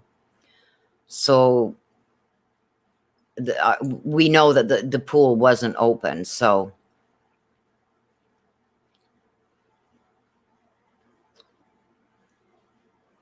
that was the redirect question that the district attorney, the prosecutors had. So now they are calling former FBI agent Johnny Grusing back to the stand. So they're calling this Johnny, if you remember correctly, is the one who started this morning. So he is being called back to the stand. We don't know why yet. Let's follow along and see why he is being called back to the stand. I'm assuming to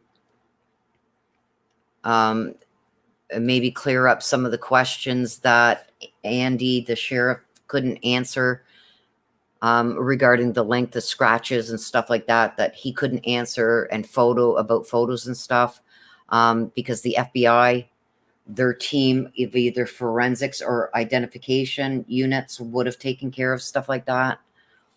So let's wait and see what we get and see why he's being called back to the stand. It's been about 5 minutes since he's been called back.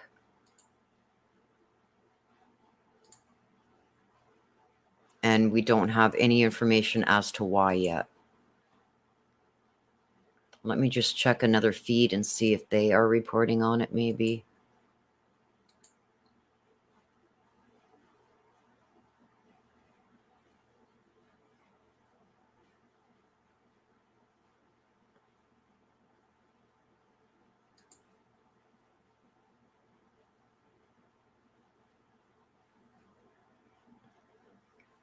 So it's the prosecution that called Agent Grusing back to the stand. I thought maybe it would have been the defense, but I can't see them being able to do that because he's a prosecution witness. So the prosecution did call him back to the stand.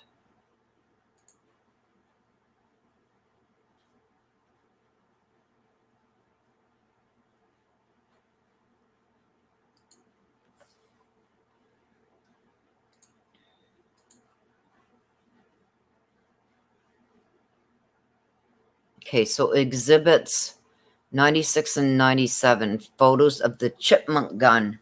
The barrel is 7.5 inches long. Barry Morphew handed the gun to Agent Goosing through the window of his vehicle.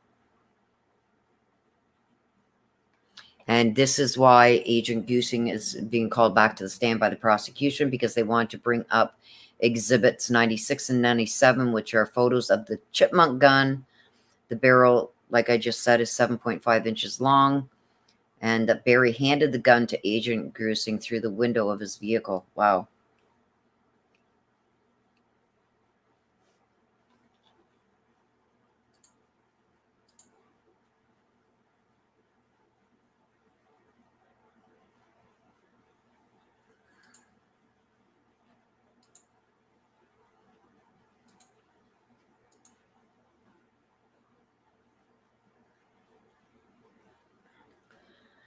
Okay, so the state is asking the agent, when he interviewed Barry Morphew, Barry sat up in his chair and crossed his arms. Uh-oh, Barry's getting a little peeved off, I think. So when the state started asking Agent Grusing about interviewing Barry Morphew, Barry sat straight up in his chair and crossed his arms.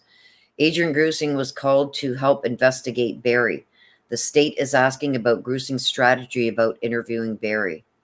So I guess Barry's interested in this because now he's sitting straight up in his chair and he's got his arms crossed. Got a suit jacket off, his sleeves rolled up.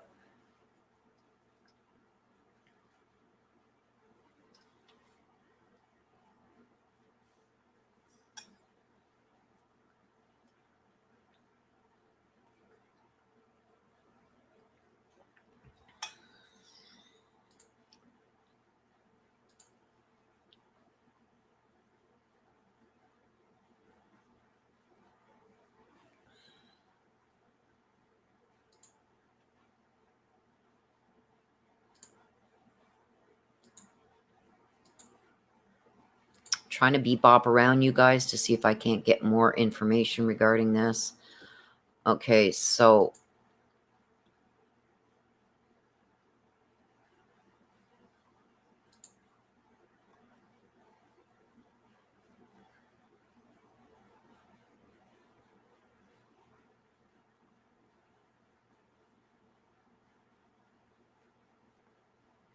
I haven't got any information yet, you guys. So there might be an objection or something going on.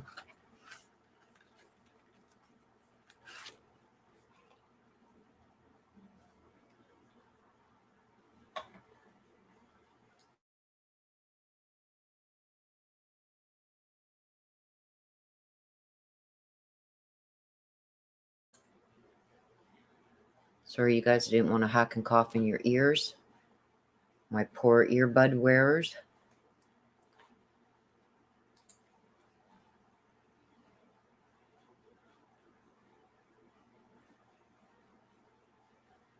Still nothing more on that, you guys.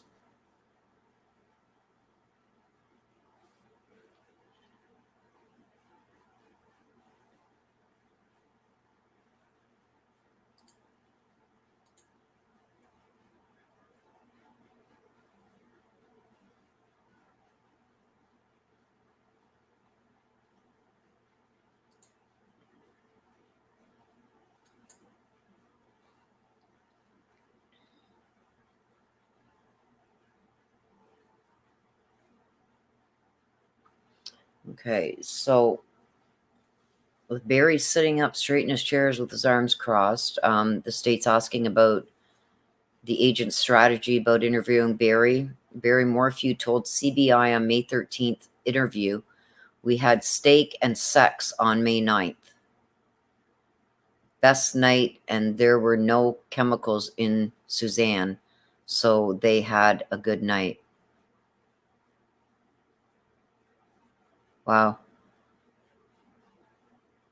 I don't even want to think about what he did to her before murdering her, because that comment right there just sent shivers through me. There is no way that Suzanne would have had sex with him. And there were no chemicals in Suzanne. So they had a good night.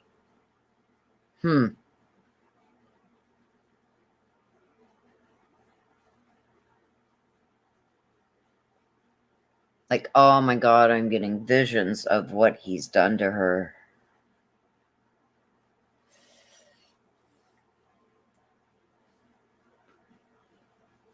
So could there have been an essay? Could he have done what he wanted to do before he offed her?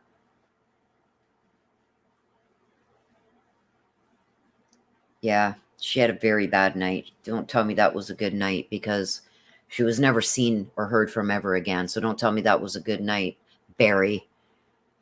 Oh, the audacity.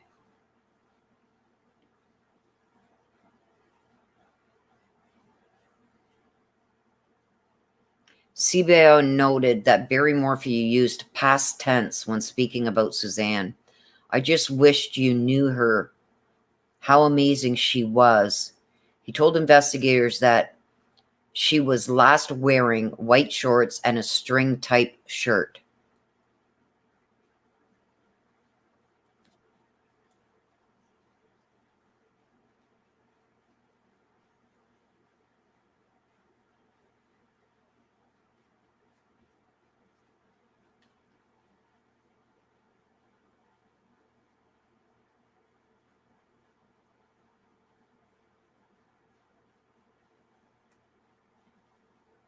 Um, Chihuahua Dawson says, "What's that? What's that? We missed it." Barry Morphew told CBI on May 13th interview, "We had steak and sex on May 9th. Best night, and there were no chemicals in Suzanne, so they had a good night." That's what Barry told investigators. Well, Suzanne did not have a good night. I cannot see Suzanne willingly having sex with Barry. And somebody just brought up a good point. If you love your wife so much, why would you call it sex instead of making love? Um, and no, Suzanne didn't have a good night, because Suzanne has never been heard from again since May 9th. So maybe you had a good night, Barry, but Suzanne surely didn't.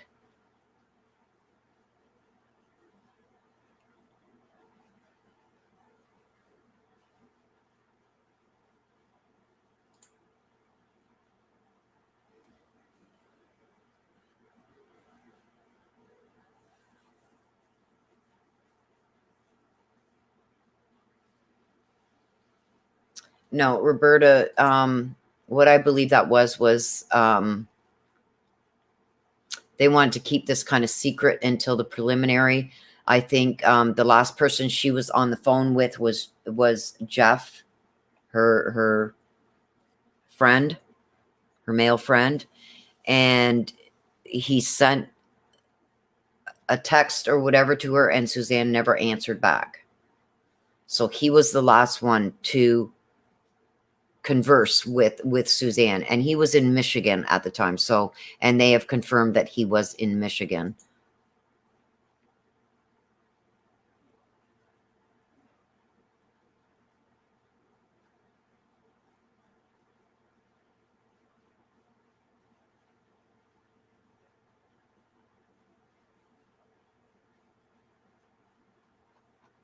Oh, just disgusting what I'm seeing, you guys. Oh, God. Okay, back to this.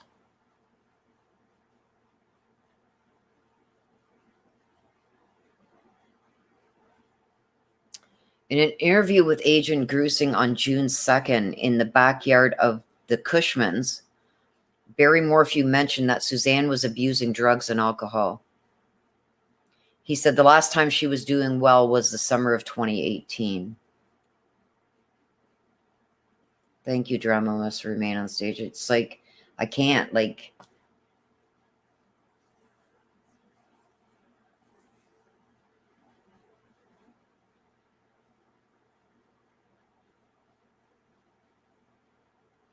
Yeah, exactly, AK. It's like, blame the victim. Blame the victim. Let's slander the victim.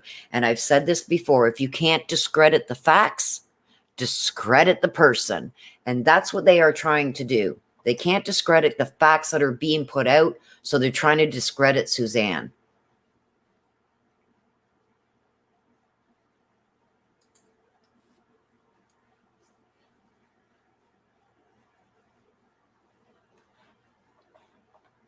Oh, it's just sickening, you guys. Let's see what else has come out. So on June 2nd, 2020, Barry said Suzanne was abusing drugs and alcohol, and they would fight about it. He told investigators Suzanne, well,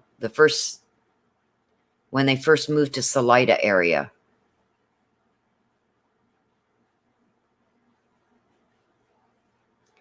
Prosecutors are asking about messages Barry Morphew deleted from his phone. He allegedly told investigators he did that to hide them from his daughters. They also say he talked about Suzanne in the past tense. Did it to hide it from your daughters? Why would your daughters have your phone? Like, come on.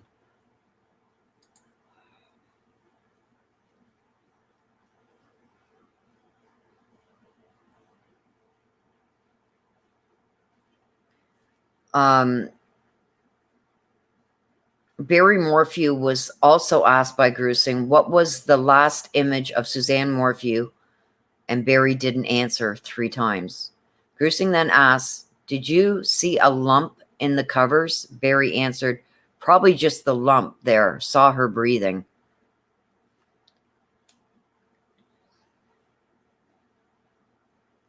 So I guess they asked him, what was the last image of Suzanne Morphew that you seen? They asked him 3 times and he didn't answer. Then Grusing then asked, did you see a lump in the covers? And then Barry promptly answered, probably just the lump there. Saw her breathing.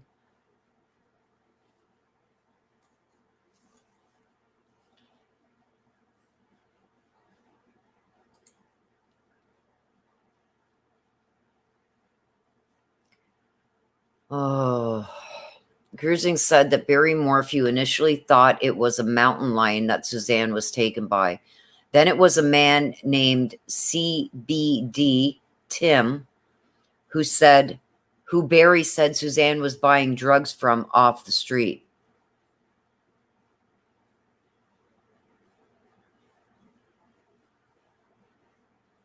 So there's a guy named CBD Tim who Barry said Suzanne was buying drugs from off the streets. I do remember something being mentioned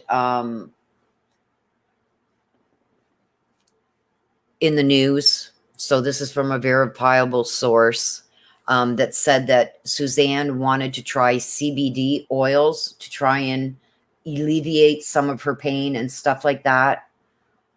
But Barry's calling this guy a drug dealer, and that Suzanne was buying drugs from off the streets. Like, yeah, CBD is marijuana oil, CBD oils. So it's like, but he's trying to make it sound like she was buying cocaine or heroin or something. Oh my God, what an asswipe. Grusing asked Barry Morphew if he remembered what he did in Broomfield. The agent said Barry could only remember going to the job site, McDonald's, and the hotel. He never said anything about Men's Warehouse and RTD bus stops. So why would you leave that out? And by his phone pings and the GPS on the truck, He'd only gone to that job site for maybe 10 minutes. And then if you forget, from the first 2 days of the preliminary, it came out that the hotel video surveillance showed him taking off in the morning, dropping things in the garbage there too, and then coming in and out with different items and putting stuff in the garbage. And then Barry was in his room from just past noon until almost 6 p.m. He did not go to that job site in the afternoon. He stayed in his room, and there's a video surveillance from the hotel that proves it. And yet he says that when he got the call from whoever that Suzanne was missing, that he was on the job site. Well, that call came in at 5:55. How can you be in the job site when you're in your room and there's video from that hotel proving that you never left your room after 12:05 in the afternoon until you left just past 6 o'clock after you got that phone call? So, like, he's digging his grave here. And if people don't think that there's enough circumstantial evidence to send him to trial, I'm sorry. Okay, so Barry Morphew said that as soon as the girls left for their road trip, that Suzanne Morphew's mood got worse and she started drinking. No. I believe that it's another variable story. My memory is crap, you guys, but I do have this all written somewhere. Suzanne, some of the messages that were on Suzanne's phone stated that she was scared to be alone with Barry. So the last thing that Suzanne Morphew would be doing is drinking and putting herself in a state where she could be easily taken advantage of.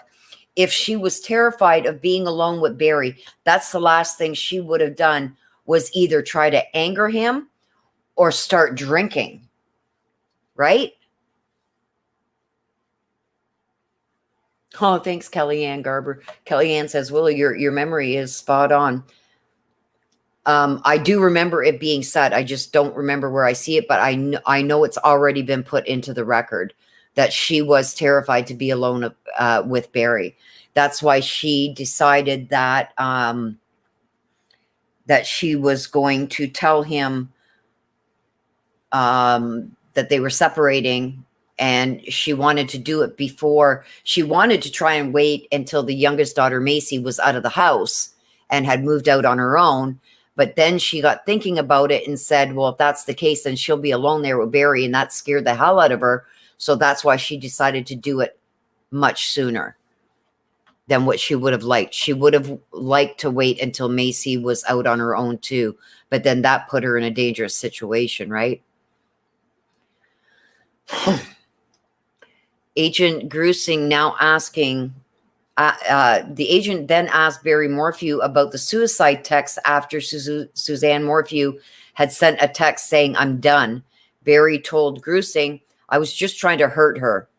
That is all I was doing. Oh, yeah, you did more than just try to hurt her. You did hurt her.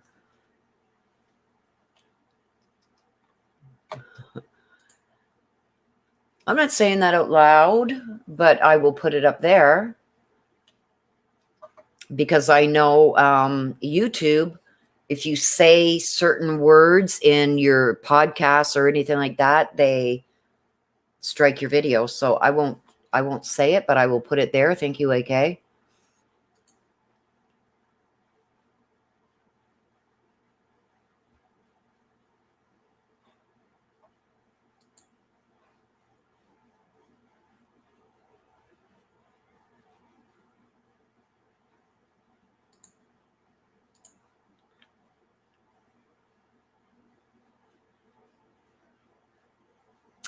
Okay, so let me see if there's anything else with this one. No. Okay, so Barry Morphew allegedly came up with an alternate suspect when being questioned by investigators. He said Suzanne Morphew was buying drugs from CBD Tim, and he should be a suspect.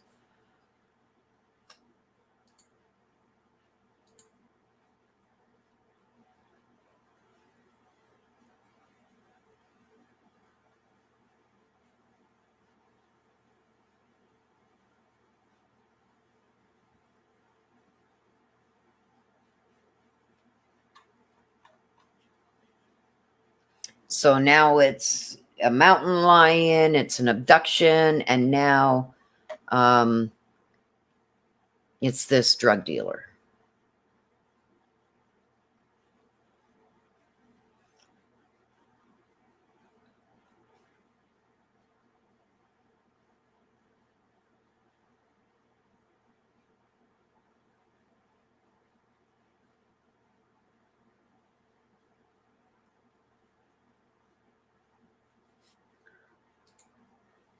Are you, I don't know, changes if you're being facetious there or not, or if you're really believing that that's what that text was, but it wasn't. Um, the defense only brought out the little piece of that text that said, I'm done. They didn't read the rest of it, where it said, I don't care what you've been up to over these last few years. Like, she just wants to end this civilly. So the defense didn't talk about that full text. They just used that little piece that they thought fit their narrative.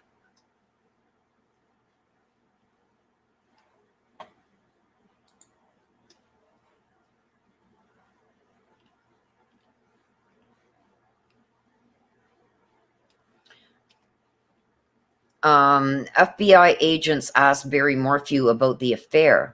He claims he wasn't aware of Suzanne and Jeff Libler affair. Barry told the investigator, doesn't understand why God would take away my wife. Maybe in God's eye, this is the way of him resolving something. No, Barry, it was your way of resolving you losing 80% of your money and your wife, finally, a woman leaving your sorry a double dollar signs. Ugh, makes me sick.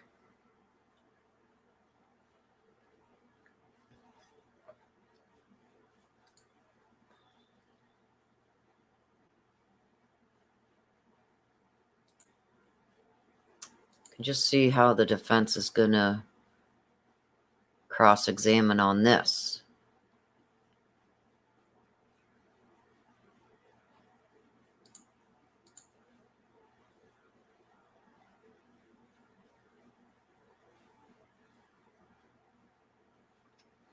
Okay, so the last where we left off is Barry said that he claims he wasn't aware of the affair. Exhibit number 59, proof of life of Suzanne Morphew sunbathing. Agent Grusing said that she sent the photo to Jeff, and Barry Morphew responded, well, obviously she's drunk. Look at her eyes.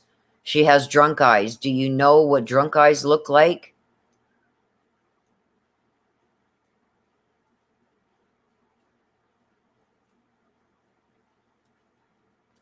Okay, so with that, you guys,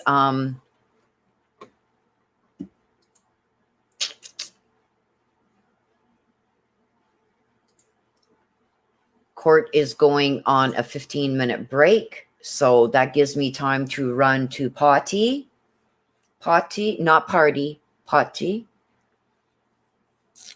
Throw the squirrels out there some more peanuts so they stop jumping at my door, and make a quick coffee. So I will see you guys back here in 15 minutes.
Okay, hello everybody, I'm back.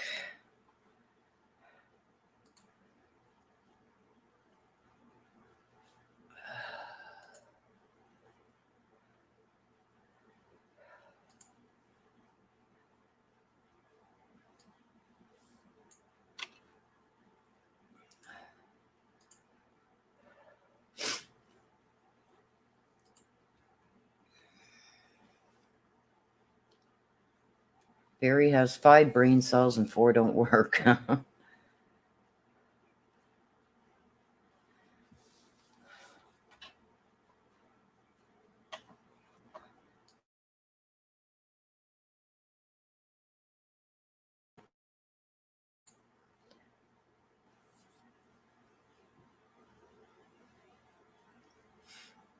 Hi, Panda, how are you?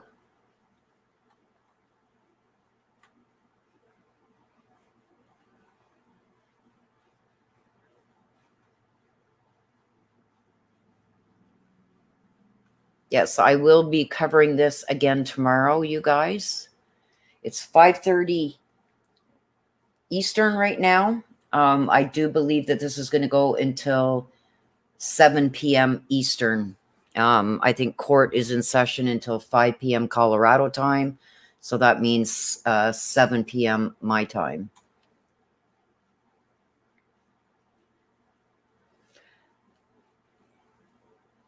Papillon says there's more than one coffee cup in my sink because I've been watching the chats all day.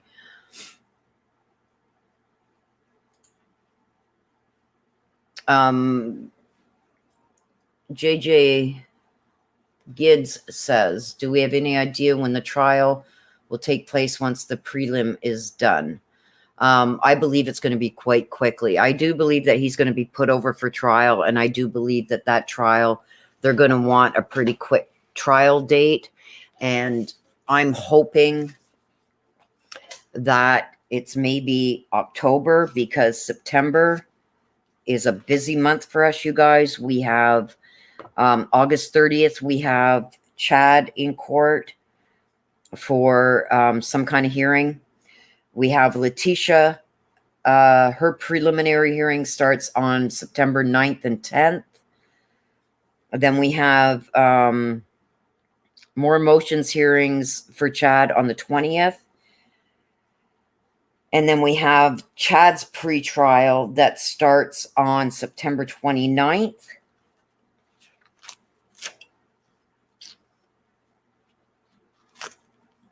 October, we have the 5th and 6th, we have Chad's motions for change of venue.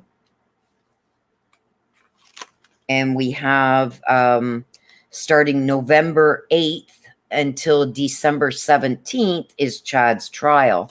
So I'm hoping if Barry's, if they want a speedy trial and go right to trial after this, September is going to be really touchy. There's a lot going on in September. But there's 2 weeks in September where there's nothing going on. And I mean, other than Chad's motion hearing on September 20th, we would have from September 11th to the 25th free so far in September.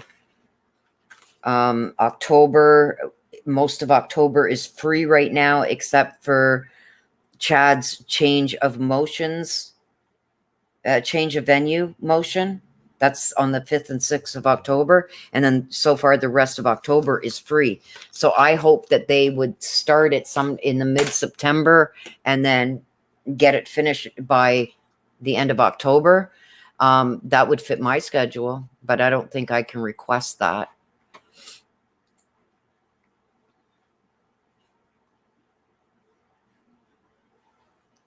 I wish I could. So that way, yeah, September is going to be really busy for me, you guys. Let me see. I wrote it. Whoops. I wrote everything down here on one page. So August 23rd, 24th, we got Barry. So we're on the 23rd. So tomorrow I will be here again all day bringing you the final day.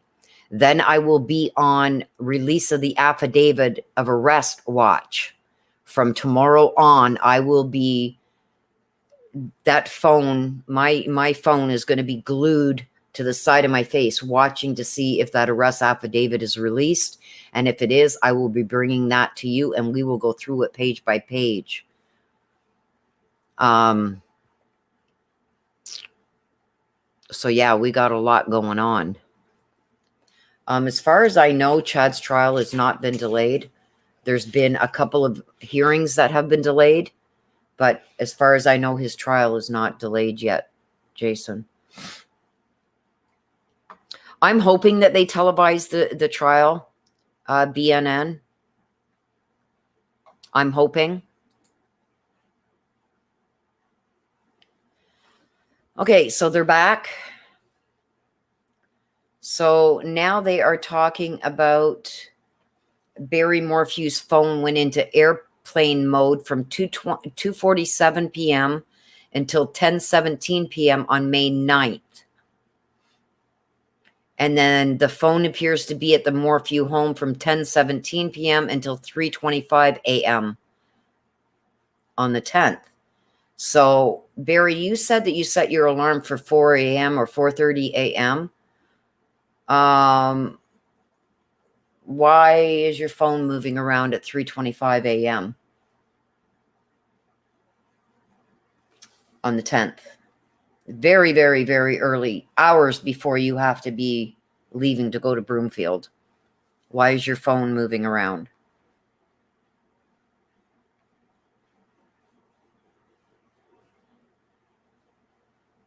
No, I don't think Barry's going to plea anything.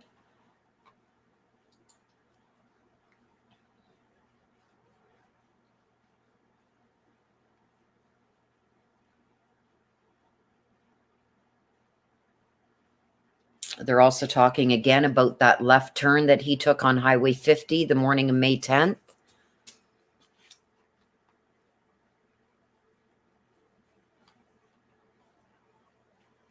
When he left the house, like I said, again, he said he turned left because he saw a bull elk and he wanted to check out the antlers to see if they were about to shed them or whatever the hell that was that they were doing. But we have since learned from somebody who does do hunting and stuff that Barry's an avid hunter and he should have known that they do that in March and April, not in May.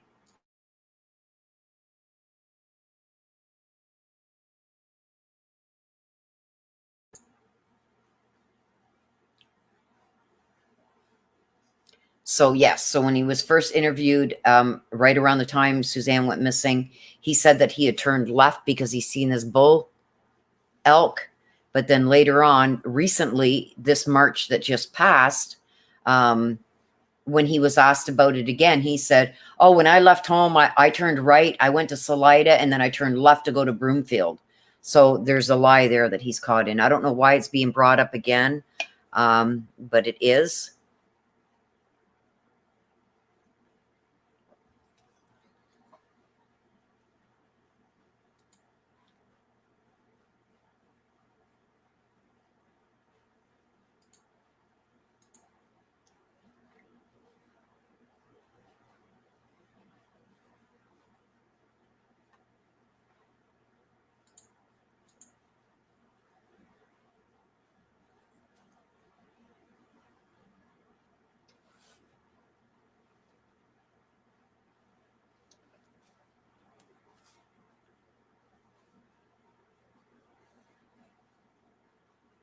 He's not going to plea, you guys, because he doesn't want anybody believing that he did this.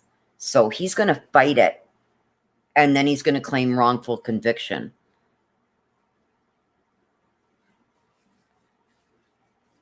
But don't forget that we had heard that Barry really tried to turn the girls against Suzanne.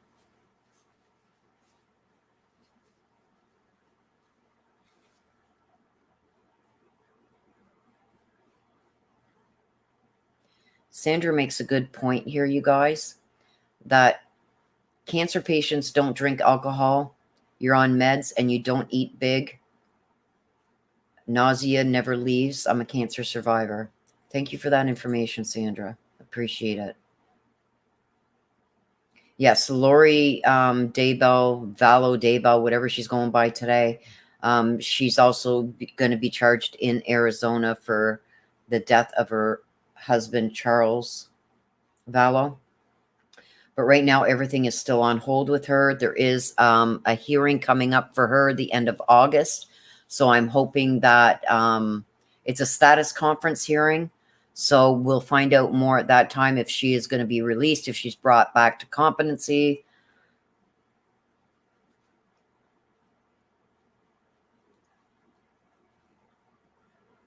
Yep, tomorrow's the last day, you guys, for this. So, I'll be covering it.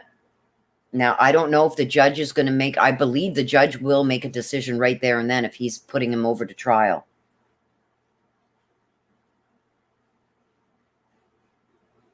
Yeah, and yes, exactly. She had, where did that comment just go? Dana.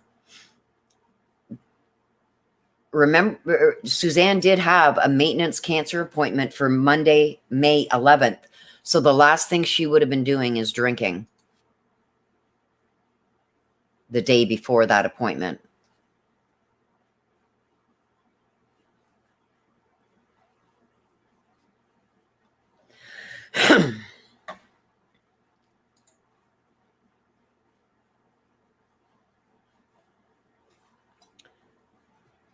Barry Morphew asked age. Oh, wow. Oh, sorry. I didn't even share it with you guys. I'm just in shock. Barry Morphew asked Agent Grusing if he could have immunity if he gave them his life up. What? Why would you need immunity if you didn't do anything?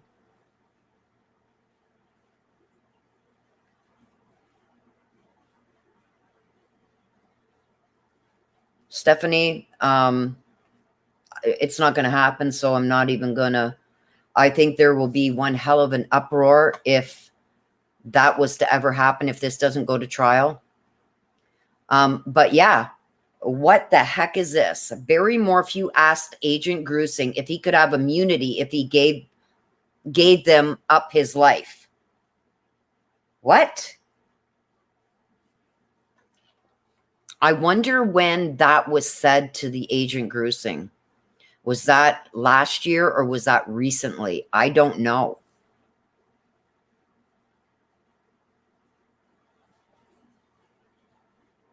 But why would you need immunity if you didn't do anything wrong? Like, whoa.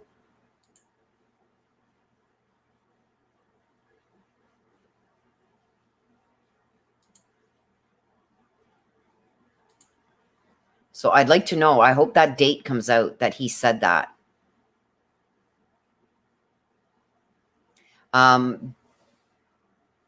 Barry also said in an interview this past March, so a few months back, he told investigators that putting his phone on airplane mode was an accident if it happened. Well, no, you got to pull down your top menu. You got to scroll over to airplane mode, and then you got to physically hit that button to put it in airplane mode. It was no accident.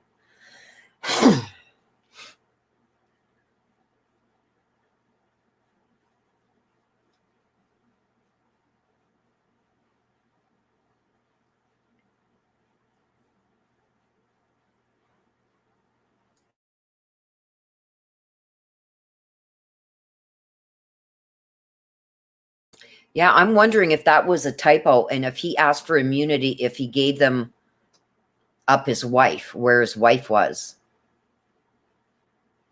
Or was he meaning, could I have immunity if I give up my life? Like, in other words, tell you what I did.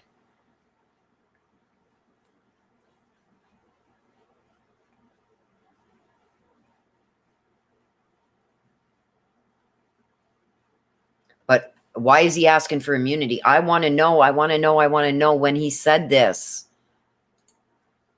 When he asked for the immunity thing. Agent Grusing asked Barry Morphew about the tranquilizer when it was last fired. Nielsen is wanting on the record that the state should be asking questions and agent should be answering, not the other way around.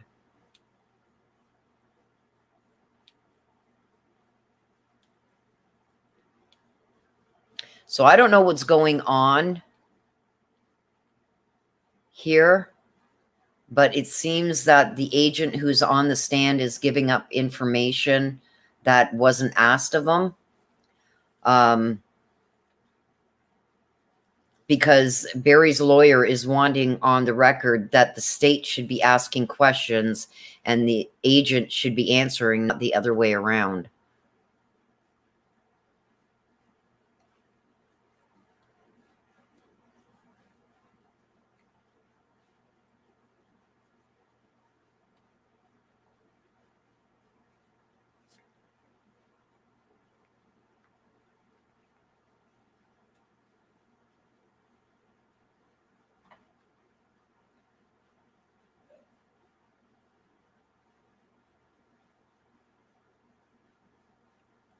Chihuahua, I haven't heard that. I've never heard him say that she's off a bluff.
Pop Rock says, did I ever watch the TV interview Suzanne's sister did? And she talked about the text that Suzanne sent.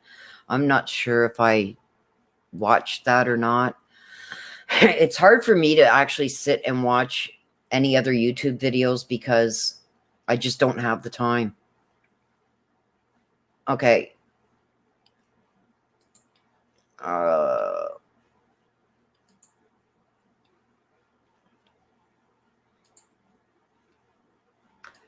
You guys have been asked not to put other people's channels or names or that in the chat. So there's been a few there that have just been timed out. The next time it's going to be, if you mention other channels and there's somebody in particular that keeps getting mentioned over and over,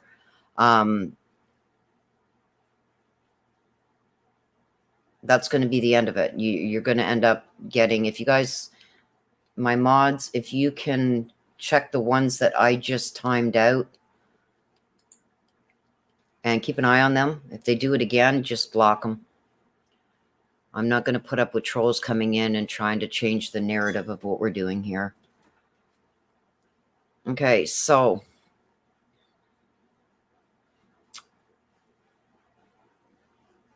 the talk about divorce. Agent Grusing said Barry Morphew would tell Suzanne Morphew, I'm not discussing this because it's never going to happen.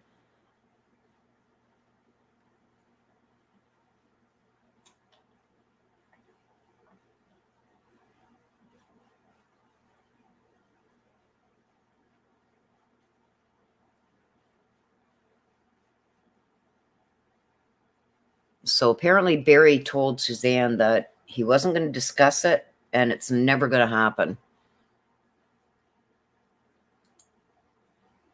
Well, there's more of a motive right there. Agent Gussing asked Barry Morphew about him ever being physical with Suzanne because one of the 50 grievances that she had written down was just wrestle free. Barry said he never grabbed her or constricted her with his arms. He would brush up against her. Huh. I wonder what he says brushes up against her. So he was asked about ever getting physical. And I'm kind of glad that came out, because don't forget that bedroom door looked like it was damaged from the outside going in. So like, did Suzanne get in that bedroom and try and hold the door and he busted the door? Because the previous owner said when they handed that house over to Suzanne and Barry that there was nothing wrong with that door. That break in the door was not there before. So he's saying that he never grabbed her or constricted her with his arms. He would brush up against her. Well, there's another spot where Suzanne had told one of her friends in a text message that came out in the previous 2 days of preliminary that he had her by the throat in a closet with a gun to his head saying, "Is this what you want?" So he's full of crap that he never grabbed her or constricted her. Not with his arms, no, but with your hand.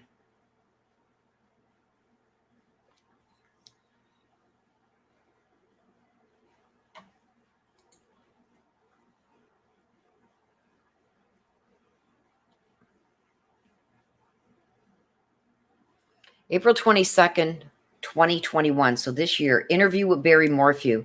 Agent said, "You were the last person to see Suzanne Morphew alive." And Barry agreed.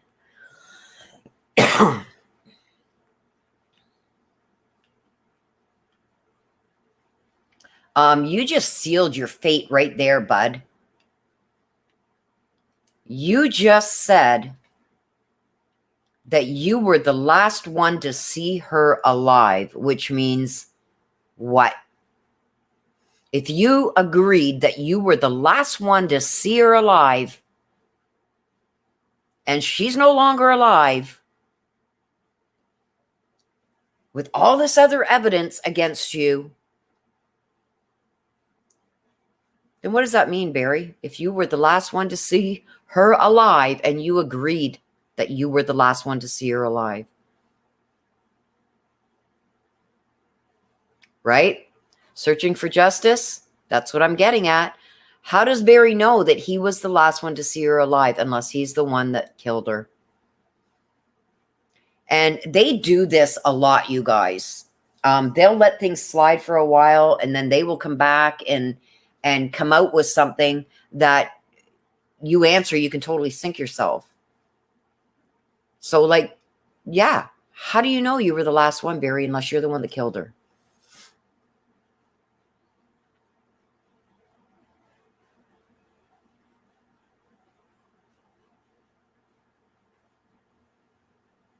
Yeah, and he said the last thing she was seen in was what? These white shorts and white string top? But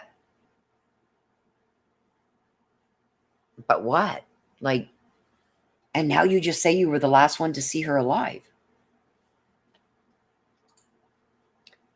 Ding dong, the bear's dead.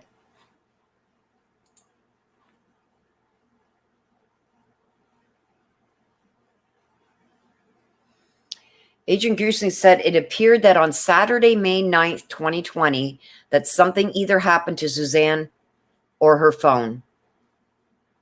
And her phone, sorry. Barry Morphew agreed and asked, is there any sign of anyone getting into the home?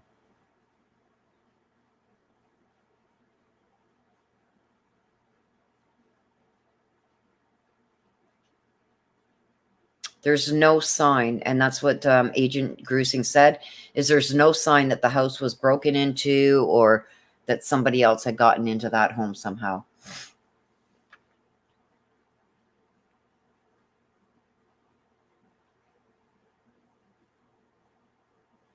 So Barry Morphew agreed that something happened to Suzanne and her phone. Which brings me back to him agreeing that he's the last one that's seen her alive. And then what he said, asking Agent Grusing if he could have immunity. You don't need immunity if you're telling the truth and you've done nothing wrong.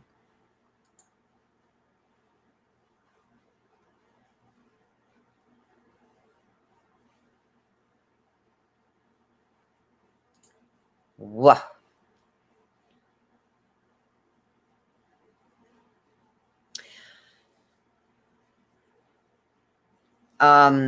From another one, putting out feeds from the courtroom, they said, sorry, you guys.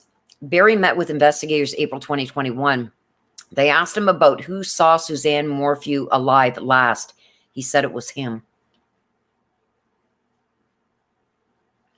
Barry Morphew said if he would have known Suzanne wanted a divorce, he would have written her a check for half and let her go on her way. Bull elk. That's what I'm going to say. Bull elk instead of bull. You know what I want to say. Bull elk. That's as believable as you seeing a bull elk in the dark. Bull elk. Okay, so now you guys, when we want to say the BS word, we say bull elk.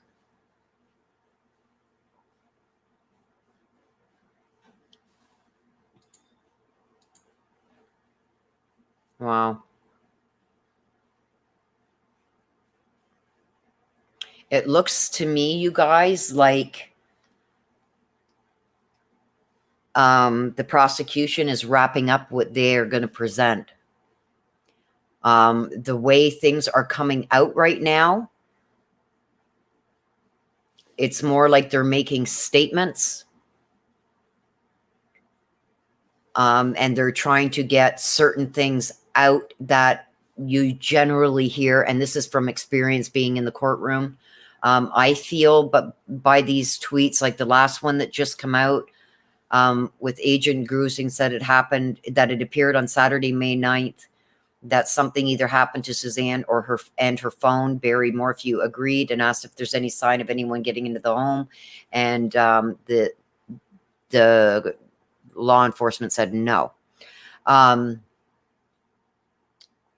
With the comment just before that, April 2021 interview, Barry Morphew, interview with the agents, Barry Morphew agreed that he was the last one to see her alive. So with that line of things that are coming out right now from the prosecution, I do believe that they are wrapping up what they are going to present. So next would be the defense presenting what they want to present. Agent Grusing reached out to a parks and wildlife expert about tranquilizing an animal. He asked if an animal tranquilizer like Barry Morphew. This doesn't make sense the way it's typed. He asked if an animal tranquilizer like BAM would be used on a female, what would happen? See, so now they're just making comments about other stuff without examining somebody on the stand. The prosecution is now giving out statements. So this is why I believe that the prosecution is about wrapping up what they want to present. And this just gives another hint about that. The prosecution is reminding the judge that Agent Grusing reached out to a parks and wildlife expert about tranquilizing an animal and asked if an animal tranquilizer like BAM would be used on a female, what would happen. I do believe that they are starting to wrap up. So next is going to be the defense putting evidence that they want included, or they want the judge to hear any rebuttals or anything that they disagree with. I think that they are going to be presenting that very shortly to the judge. But I do believe, with saying that I think the prosecution is now wrapping up. I do believe from what I have seen that he will be bound over for a trial. So I don't know if the defense is going to want to enter anything into evidence, or if they just want to become mute at this point as to not give up their line of defense to the prosecution. They may just say, okay, we're not going to present anything, or they may just want to go over a few points and give like a closing statement type thing for the judge to consider. We do have an hour left in the day. So I'm hoping that if the defense doesn't want to give up their hand to the prosecution, that we will know possibly within the next hour if he's going to be bound over for trial.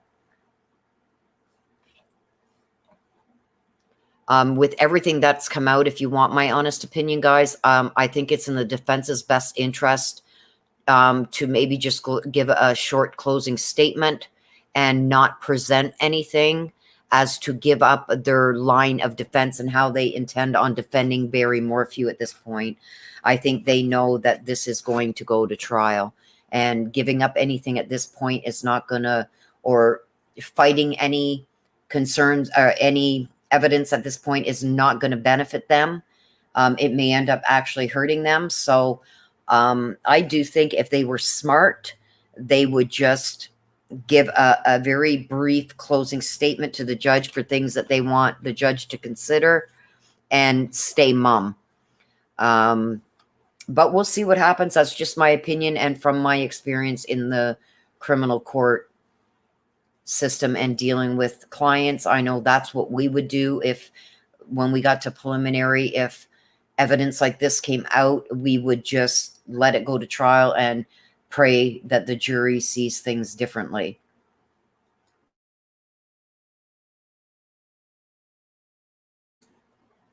Sorry, guys, I hit my mute button there by accident. But let's see what happens.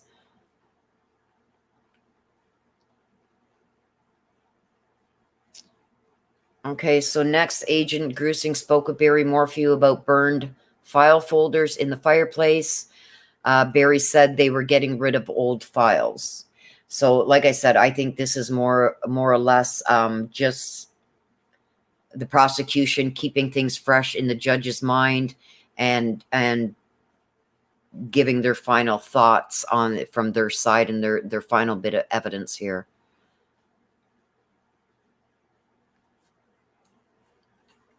I'm not saying that is what's happening, but that's what it seems like to me, because that's how we seen our court cases go when I was working in the criminal law.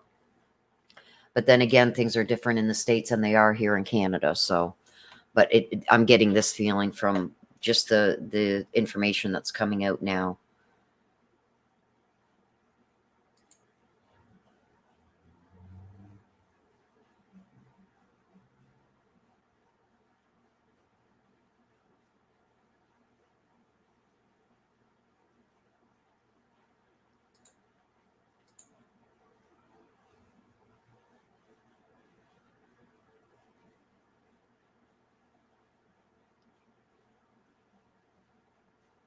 Okay, so investigators, this is from somebody else that I'm also following. Investigators say after April interview, they interviewed Parks and Wildlife vet Lisa Wolf, asking what impacts a person would feel if they were shot with a tranquilizer dart. She said it would cause considerable hematoma, And someone of Suzanne Morphew's size would be out cold in 8 minutes or within 8 minutes.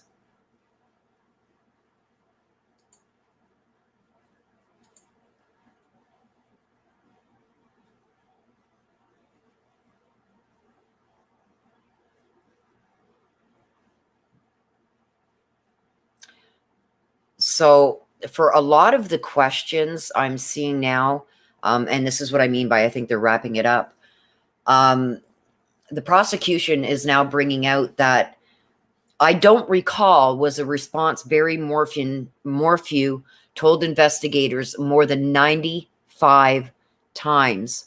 Questions that FBI had asked Barry after an audit of the investigation.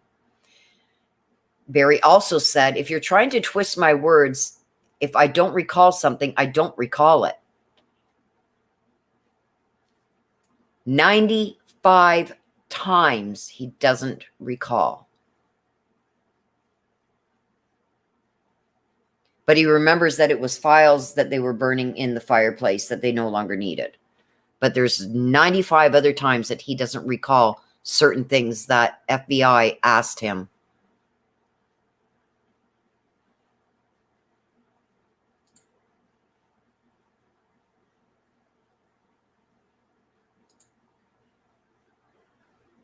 And then spurts out, if you're trying to twist my words, if I don't recall something, I don't recall it. No, you just don't want to answer it.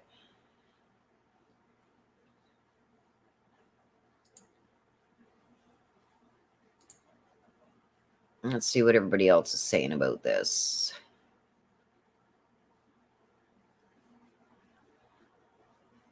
Okay, so according to investigators during an April 2021 interview, which was just recently with Barry Morphew, they questioned him a number of times and he answered, I don't recall. Over 95 times he did not recall. When asked if he shot tranquilizer gun on May 9th, he said, absolutely not.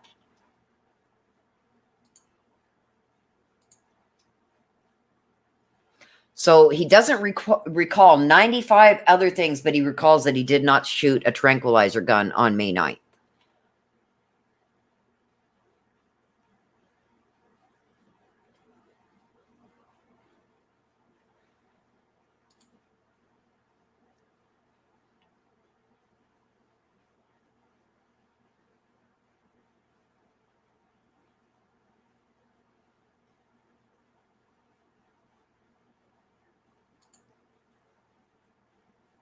Mary says, if my spouse was missing, etc., I would remember every detail of our last time together or any info with precision. Exactly.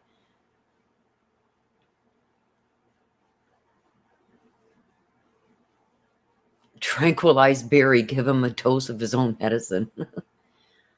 95 times and 85 chipmunks and 1 turkey. Foul play. Oh, gosh. Joyce, you're talking about the tranquilizer gun.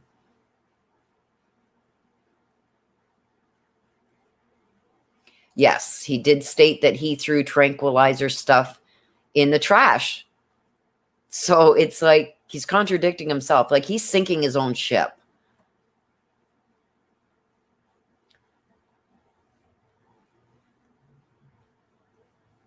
"95, I don't recalls."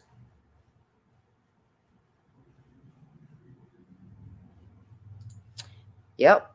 He couldn't recall 95 different things, but he sure could remember exactly how many chipmunks he shot.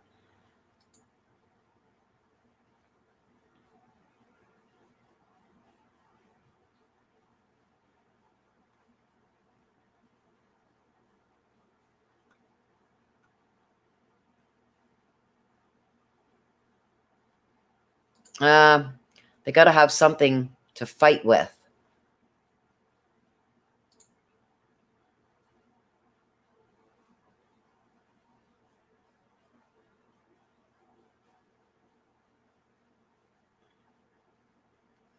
So Pop Rocks just said, BAM, Butte, is what we use in the horse and cattle business to immobilize an animal. It stops movement. It takes about 10 minutes. They are fully awake. Oh my gosh.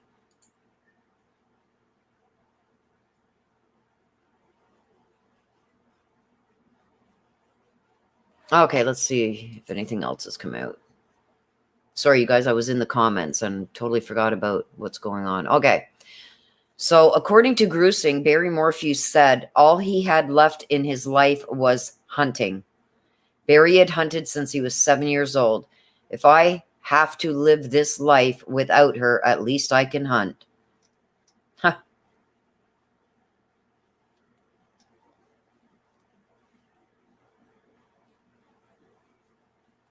Wow.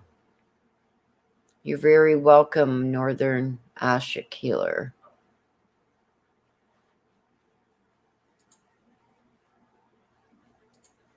Oh, my eyes are starting to go funny, guys.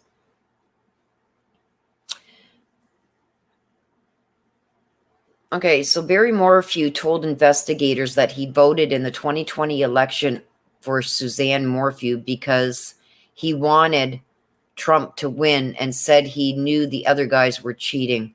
Ah, I guess a cheater can always spot a cheater, right?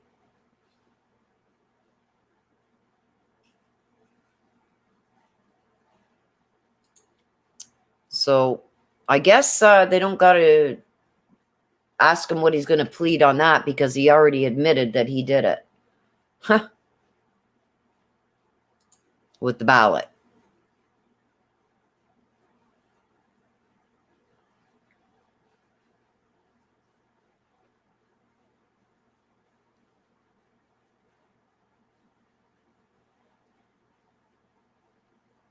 So, like I said, a lot of this is just statements that are being made. They're not direct questions at anybody on the stand. Um, it seems to me they're giving their clothes on their evidence.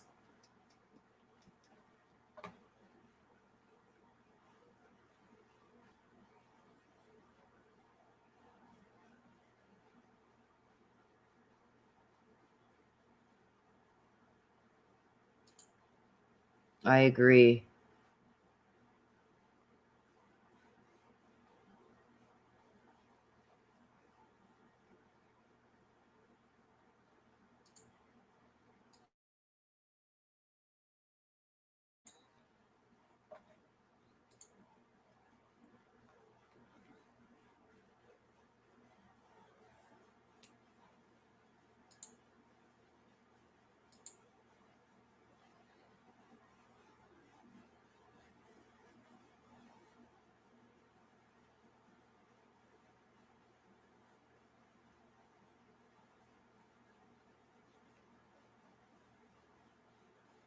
So he's admitting that he filled out that ballot. He's admitting that he was the last one to see Suzanne alive. He admitted to throwing out tranquilizer stuff. So pretty much puts him, with what they're saying is, why did you go to 5 different dump sites?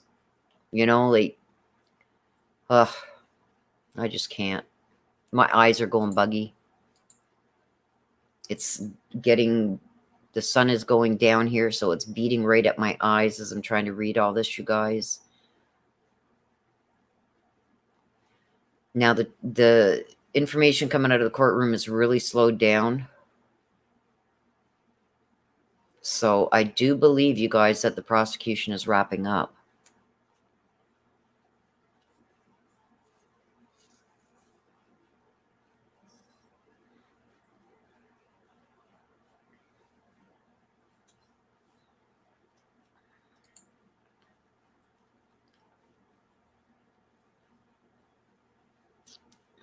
Nothing, nothing, nothing.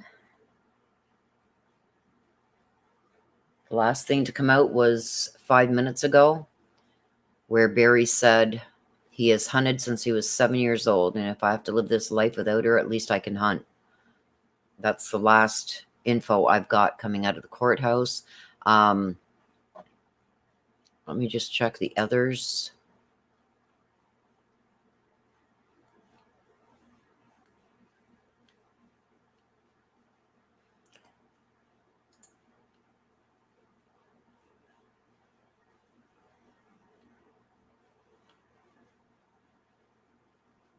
What do you guys think? What do you think, huh? Oh, strawberry wine, he's going to trial. No worries, my dear. He is going directly to trial.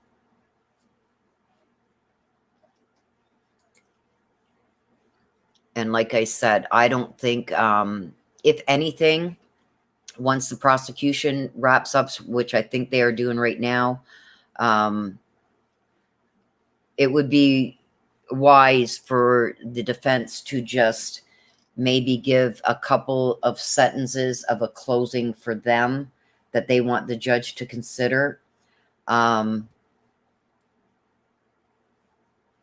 if that's the case, we still got 45 minutes left in the day. I'm hoping that the judge gives his decision right away. I hope that the defense, I don't know. I just hope that the defense just says, look, we want you to consider this, this, this, and this that has come out. I think at this point, they should just hold close to their chest what they are going to go at the trial with. I think giving any information at this point to the prosecution would be dumb on their part.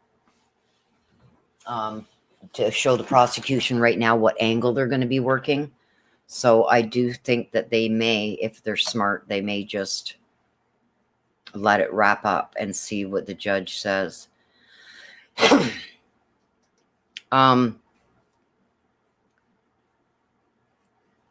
The prosecution is saying that Barry Morphew mentioned multiple times during the investigation that this is in God's hands.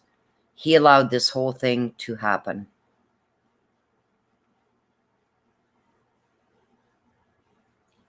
He allowed what to happen, Barry? Obviously, you know what you're speaking about.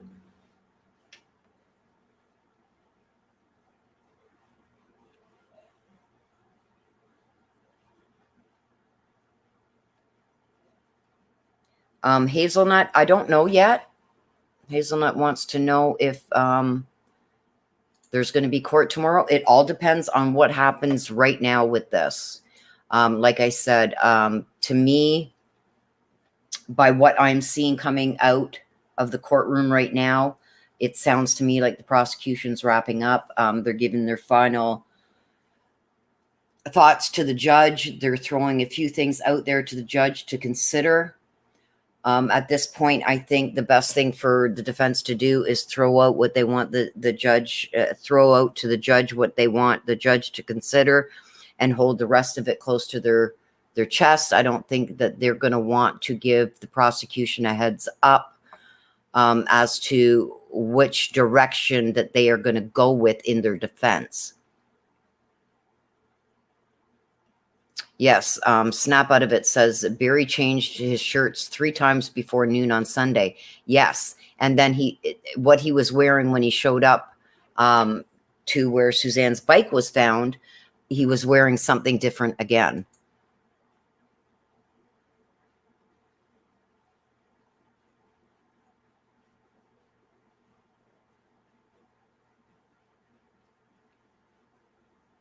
You're very welcome, Hazelnut.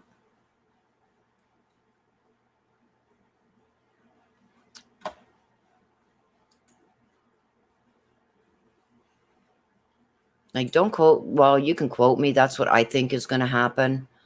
That they're just wrapping up. They're giving a straight out chat to the judge. Right now, Barry Morphew is sitting up in his chair with his arms on the table, with his hands folded, leaning in as the state asks Agent Gushing questions about the arrest. Okay, so they're still asking Agent Gruesing questions regarding the arrest. So now Barry Morphew is sitting right up in his chairs with his arms on the table, leaning forward with his hands folded. Gruesing said, rode in the back of the car. Agent Gruesing rode in the back of the car when Barry Morphew was arrested on May 5th. Morphew said, how could you do this to me? I trusted you. So is Gruesing one of the ones that he tried to bribe? They're winding down now, you guys. Like, they're getting to the point now where they arrested Barry, And then Barry clammed up after that and refused to speak to them after his arrest. So they are winding down here.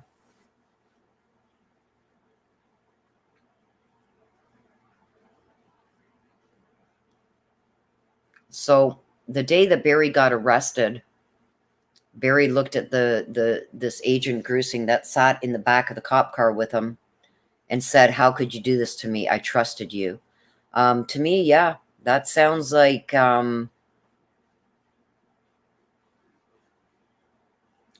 Grusing may be one of the ones that he tried to bribe.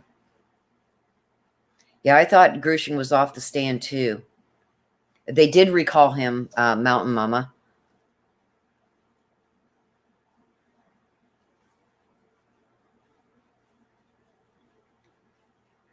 So they did recall him. So that's why by the way the talk is going right now, I feel they are winding down. They are getting out their most important parts that they want the judge to remember before it's the defense's turn. So by the looks of it, if Grusing is still on the stand, I believe there will be court tomorrow. But let's see what happens.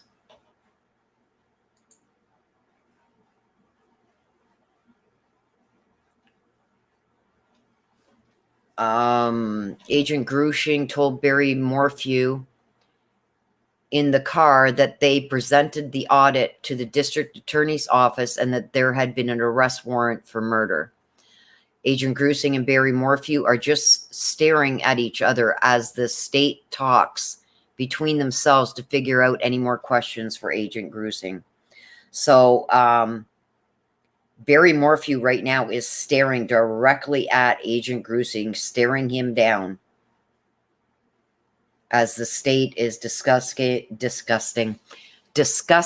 amongst themselves whether they have any more questions for the agent.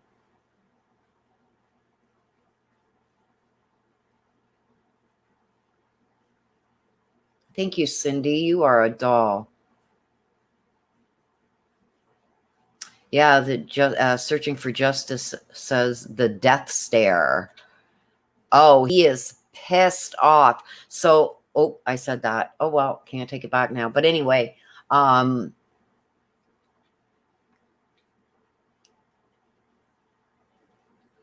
yeah, he's none too happy. So I'm wondering if Agent Grushing isn't one of the ones that Barry tried to bribe.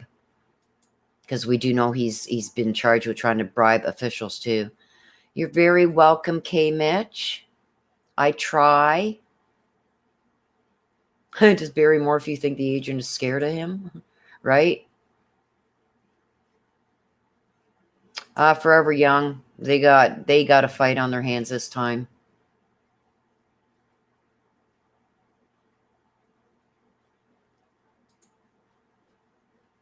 Very poor BM. He's just starting to see that no one will ever be intimidated by him again.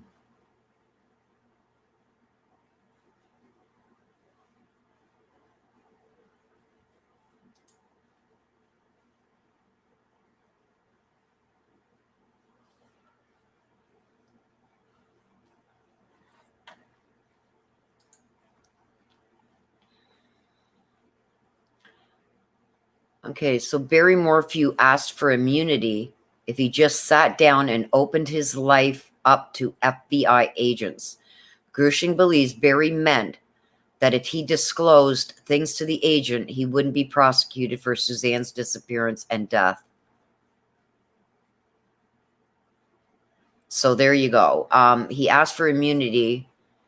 So in other words, he said, like, do I get immunity if I just sit down and open up my life to FBI agents? Grushing believes that Barry meant that if he disclosed things to agents, he wouldn't be prosecuted for Suzanne's disappearance and death.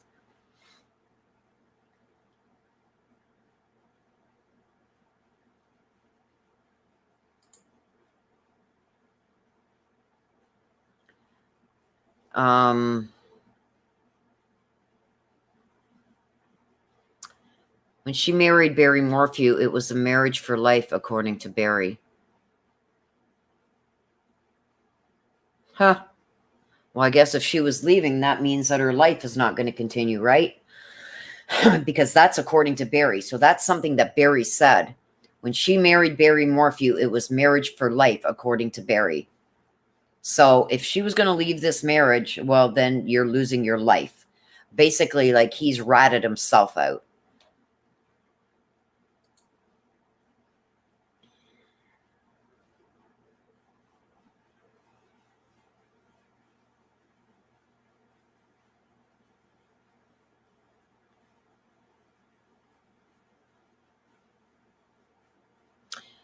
And again, he said that all he had left in his life was hunting. Well, what about your daughters? Were they next?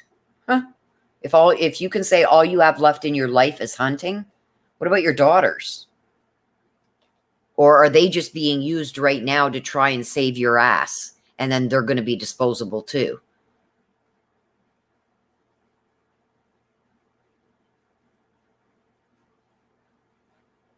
Let's see what other people are saying here. Okay, so Agent Grusing is now being cross-examined by Nielsen.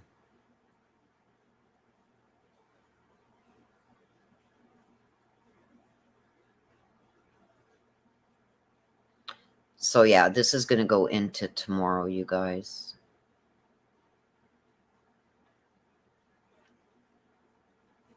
Every time that the prosecution puts a witness on the stand, I thought that he was already down, you guys. But every time that the prosecution puts a witness up on the stand, the defense gets to cross-examine. So they're getting a second shot at this agent. Nielsen is now cross-examining Agent Grusing from May until July 8th. 13 interviews with Barry Morphew, which equaled 24 hours. So from May until July. So from the time she went missing until July, there was 13 interviews with Barry Morphew, which equaled 24 hours, not 30. Because I remember back a year ago when he was saying, I've been interviewed all these times and I gave him 30 hours straight. No, he was interviewed 13 times. 13 different interviews, which equaled 24 hours in total. He tried to make it sound like he sat there for 30 hours and gave them everything that they wanted.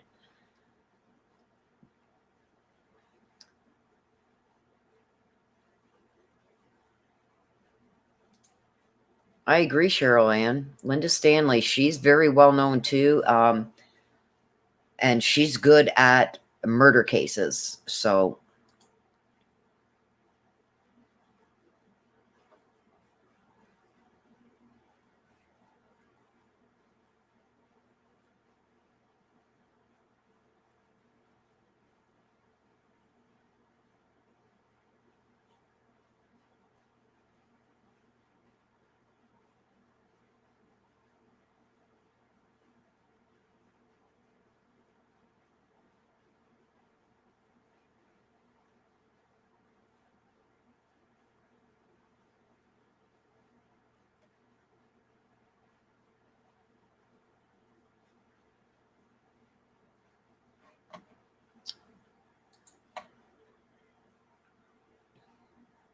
I don't think the defense is going to take too much time here, you guys, because if they do want to present anything, they're going to want to save that time. Barry Morphew said he was 100% faithful to Suzanne during their marriage. No infidelities. Well, your browsing history said different, Mr. Morphew. And I say Mr. Morphew, very liquid-like.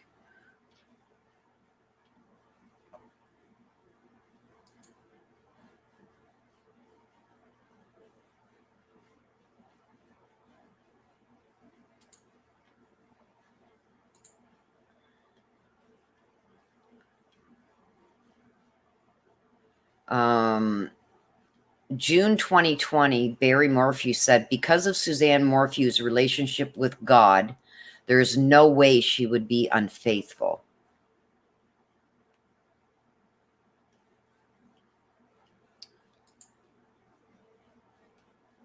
Okay.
Bouncing around again, you guys, because things have slowed right down.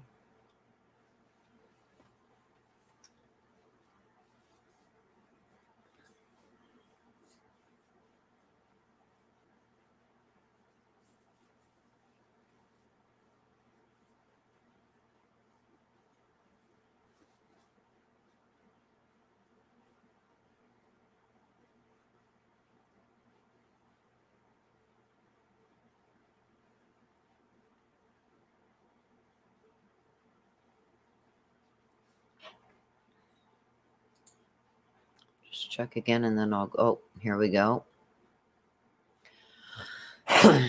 Okay, so the defense is saying that Agent Grusing introduced the subject of an intimate partner Suzanne had to Barry on June 2nd.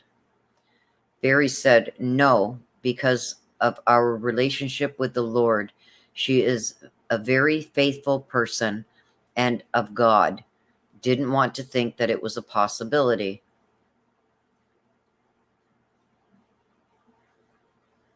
So either he knew about the affair and that's what sparked all this, and Suzanne saying that she wanted a divorce. Two very big motives right there. Why would you get rid of her journal? So I do believe that he found out about the affair. And then when Suzanne asked for the divorce, that was the end of that. Because as he said, that when Suzanne married him, it was for life.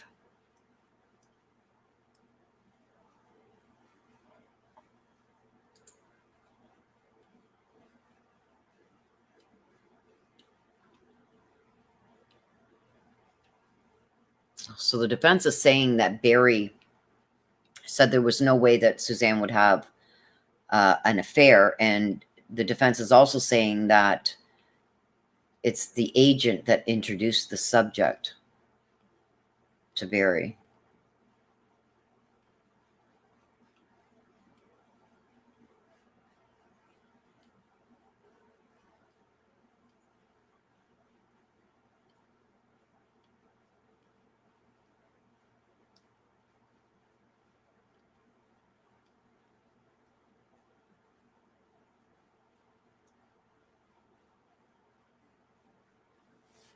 Oh, definitely. It was over him losing all the money that he would lose. And he may have also found out about the only one that has anything to gain by Suzanne being dead is Barry. Who else would have a motive to kill her? No one that I see.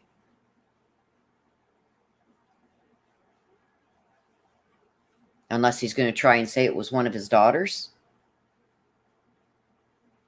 Because he did say that all he has left is his hunting.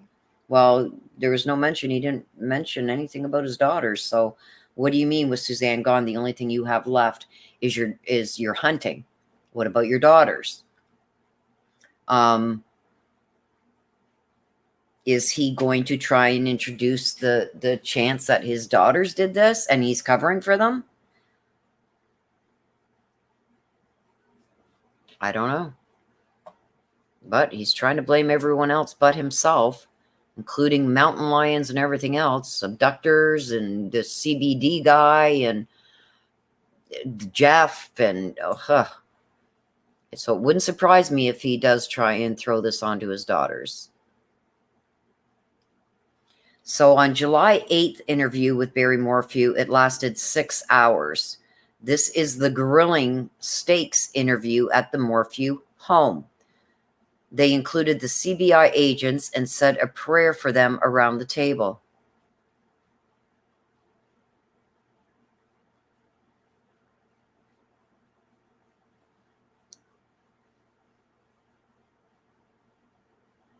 So apparently CBI agents had some steaks with Barry. I remember something being said that CBI contacted Barry and wanted to interview him. He said, come on over. I'm grilling steaks. So did they actually go for steaks and say a prayer for Suzanne around the table? Is that what they're saying? It's so inappropriate. Are these the CBI agents that Barry tried to pay off?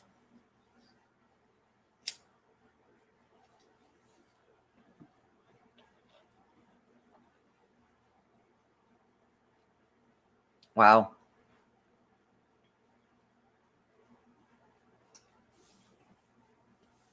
What do you guys think of that? So July.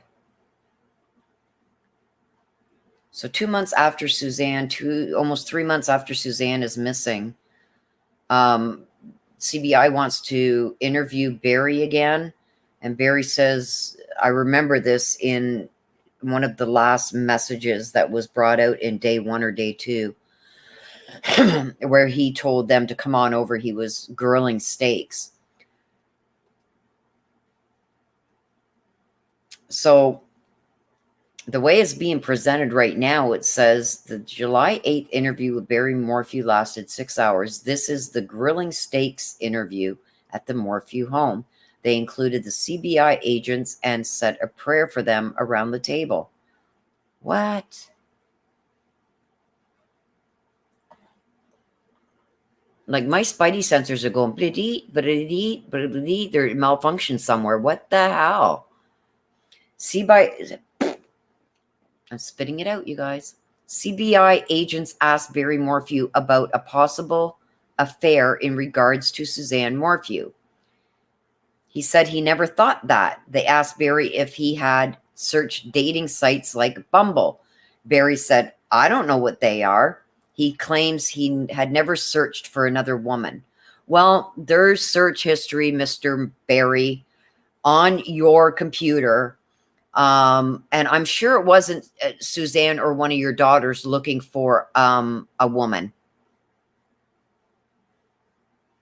They both have boyfriends, and Suzanne was interested in another male. So I can almost 100% guarantee that it was not the daughters or Suzanne looking for other women on these, I forget, Ashley Madison or something like that site. Another one for swinging couples or something. I am absolutely positive that it was not Suzanne or those girls.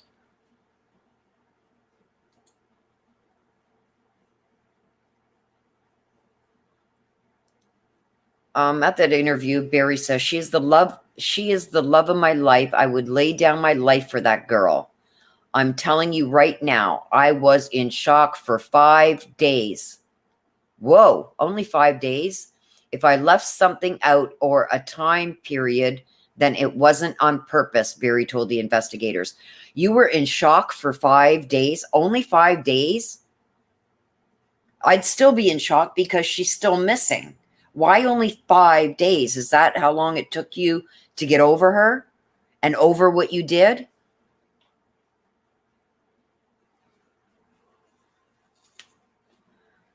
Just wow. Like, give your friggin' head a shake.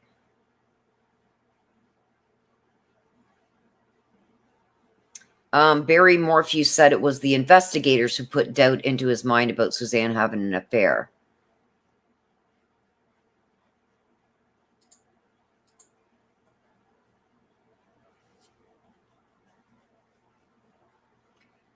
This clown, oh, frig, man. Send him some colored paper in jail so he can put some makeup on. He's such a pussy. Oh, my God. Yeah, and Suzanne, there was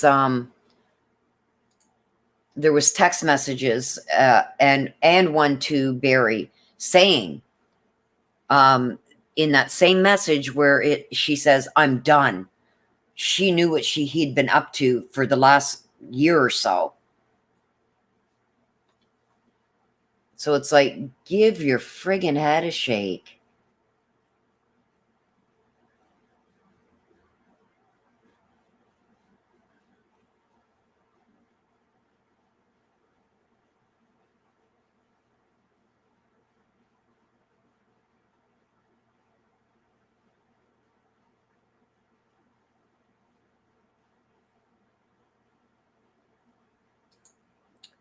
Absolutely, AK. I'm with you there, brother. He's going to trial. After the first day and a half, yeah, that's enough. And I'm telling you, you guys, there's been a lot of people that have been found guilty of murder on all circumstantial evidence. So if you think that it can't be done or it won't be done, you're sadly mistaken.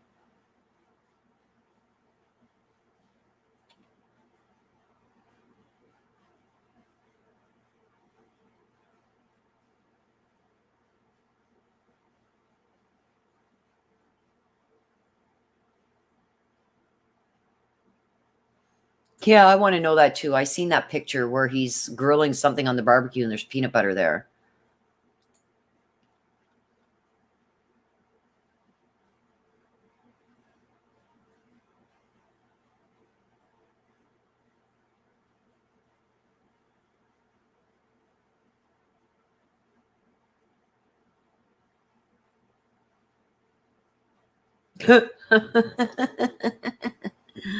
Oh gosh.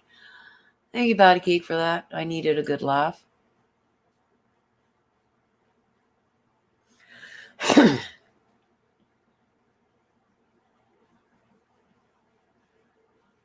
Oh, AK, can you? I almost said your real name.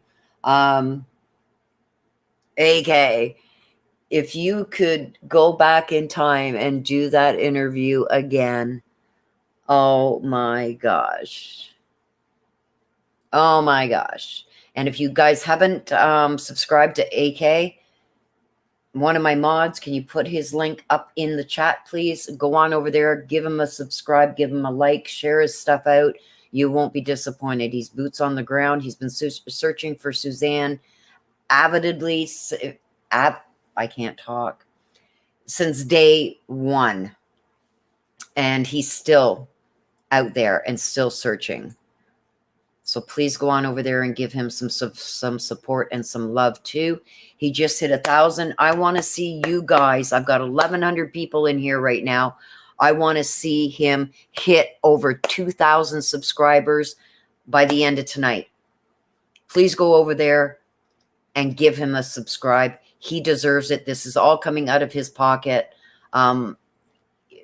He was not monetized. I don't know even if he is now, but I know this has all been coming out of his pocket. Please go over there and show him some love too.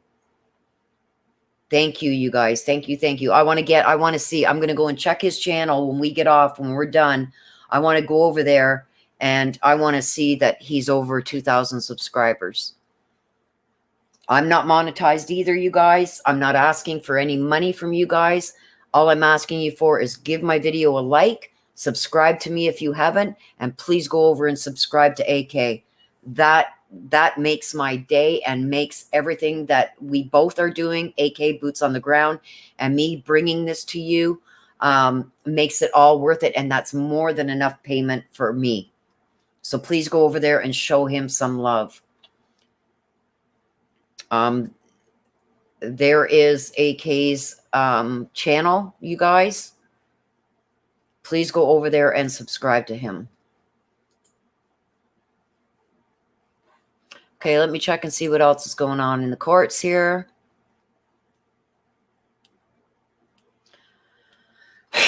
Okay, so it seems that Barry Morphew was confused about the timing of the skid steer.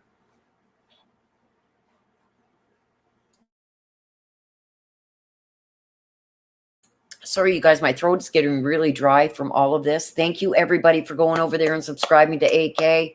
Thank you. Thank you, thank you, thank you. You guys are making my day. I'm not asking for money, nothing. I don't have it available for you to give to me on here. As you notice, no super chats, no nothing. All I ask is please, please, please go give him a subscribe, give him a like, give this video a like, share it out, give me a subscribe if you haven't. It's all free, okay? Now back to this. Barry Morphew was confused about the timing of the skid steer and what day he had visited Salida Stove and Spa. He wasn't confused about who he spoke to at Salida Stove and Spa. Oh, but what about this? I don't recall. I don't recall. Because he wasn't confused about who he spoke to at Salida Stove and Spa. He could recall that. Thank you, you guys. I love you. Thank you for going over there and subscribing. I appreciate it.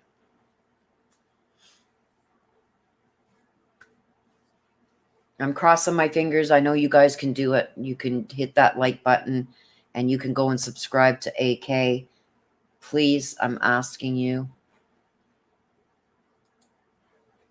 Like, he is amazing, you guys. You check out some of his videos. What he has done in this last year is amazing. So that's the last, you guys, that came out so far. What are you listening? What are you laughing at, my sister? Kisses and hugs back to you, AK. Thank you, Kimberly Mormon. I appreciate you. And I know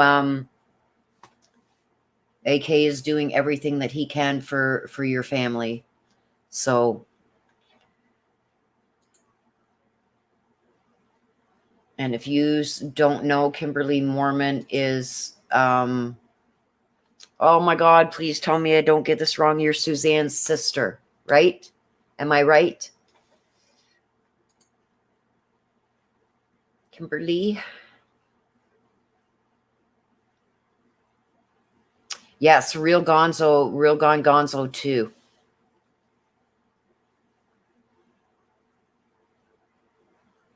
Thank you, you guys. I appreciate it.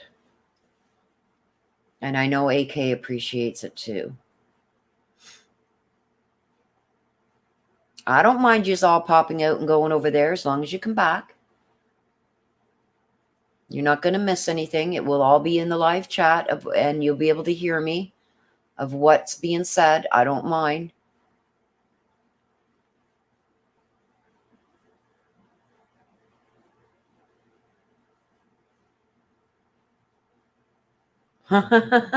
Okay.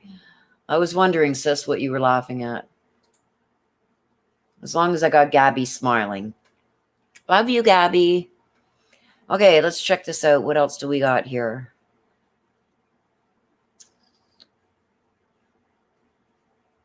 Okay, so I'm going to mention her name because a lot of the stuff that was coming out was from Lauren Scharf, and she is going to be stopping tweeting from the courthouse because she has to go out to do her live shot for the news. So we have lost Lauren. Okay, let's see what everybody else is saying.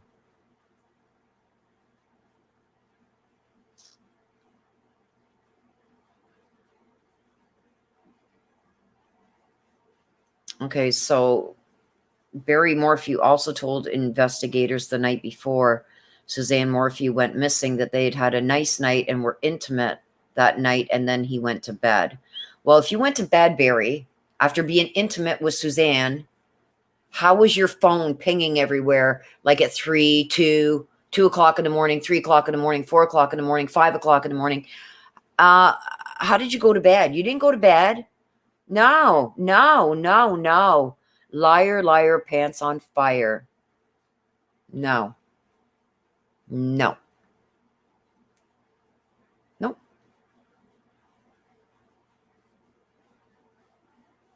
Suzanne went missing that night. You rotten egg. How can you say something like that to investigators when you know what you did? Thank you, everybody who went over and subscribed to AK. I appreciate each and every one of you. Love you, love you, love you.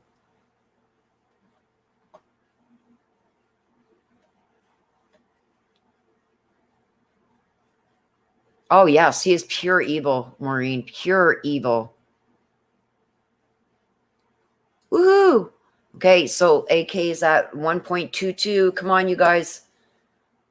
And if you don't want to leave here and miss anything, that's fine. All I ask is when we are done here, please pop over to his channel. I will be checking it later on tonight. I want to see that up at least over 1,500. Over 2,000 would be even better. That's what I'm asking you guys to do for me, for bringing this to you. Okay, here's the thing. I still got 1,019 people in here right now.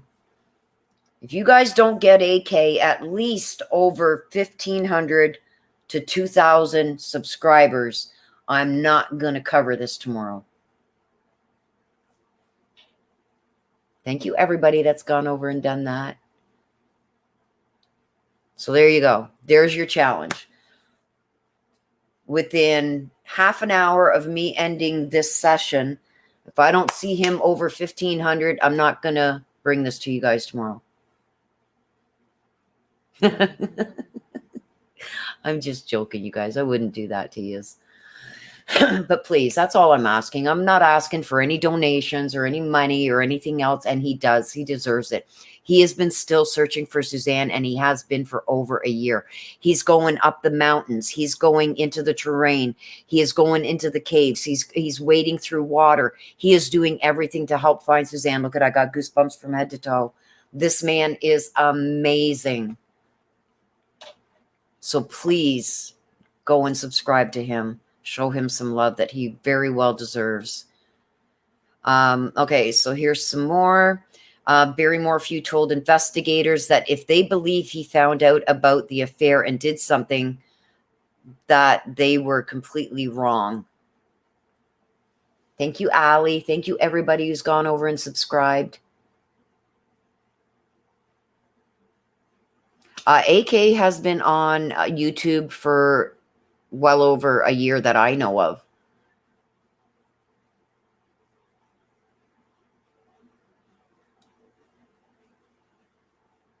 Oh, AK, you don't do much stuff. Oh, yes, you do. And you have for the last year.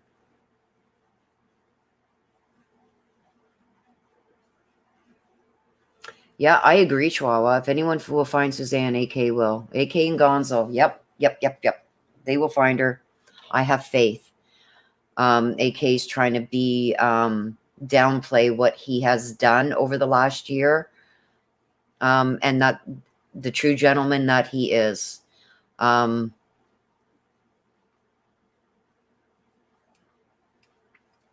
just goes to show his character right there. He doesn't want the recognition that he deserves. Well, we're giving it to you whether you want it or not, AK. You deserve every little bit of that. You, AK, Gonzo, can you, Debbie, I'm sorry, but I've got to remove that last comment because you mentioned a name in there that I'm not.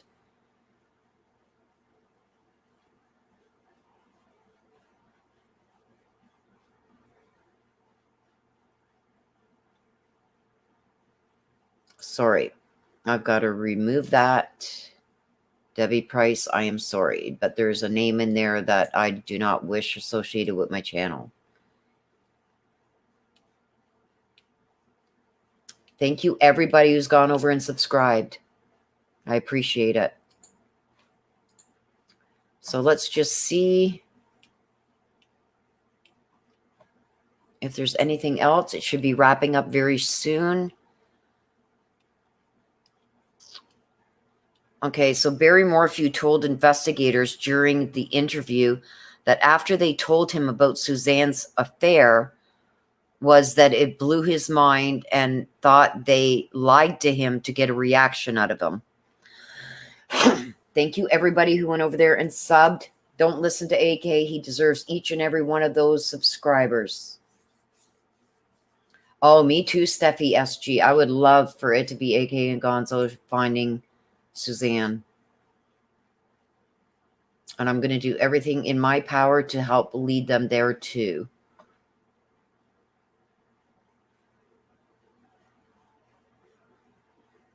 Yes, they are very humble, very humble. Yeah, exactly, Robin. So Barry was asleep, so his phone and truck were in remote control mode. You're very welcome.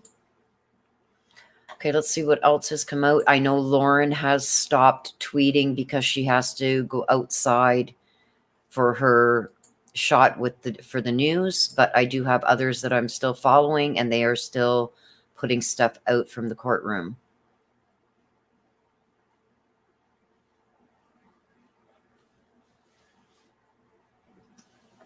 Yeah, I think he did know. I think that's why the journal was burnt. I think that's why the journal was burnt, because I think he did find out about Jeff, and I think that's a motive. And I also think by Suzanne wanting a divorce, it's a motive because he would lose 80% of that money.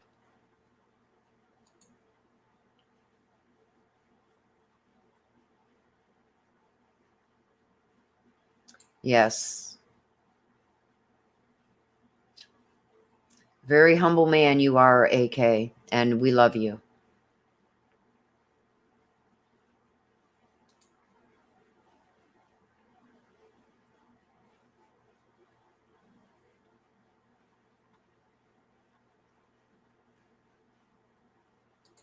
Absolutely. We need to find Suzanne.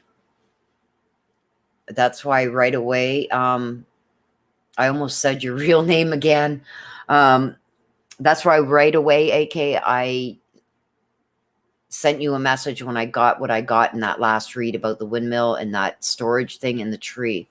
Because I don't know, your boots on the ground, you would know if there was anything that looked like that around there. Yeah, the drone is awesome. Did you see the one? I think he put it out yesterday where he's driving and the drone's following him. I just love it. So you can see the terrain that's out there, you guys. And until AK got a lot of the equipment that he's got now, he was stick in hand, swiping through the bush, going up them mountains. Like, oh, I remember. So he can't fool me. I remember back a year ago. Barry Morphew told investigators it blew him away that Suzanne Morphew pulled off an affair for 2 years because she was a good-hearted person and everyone knew it. Thank you, everybody who's gone on over there and subscribed. Absolutely. And your brutal honesty is what makes you a very reliable source. And anything that you would tell me, I would believe without a second question.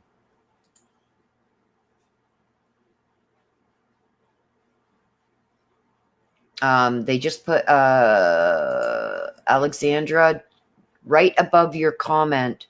Cindy just put AK's link there for you.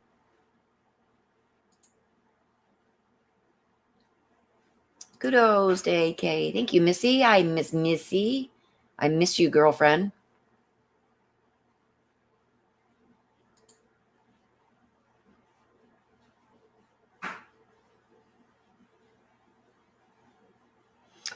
Oh, yeah, you can feel, if you see the video with AK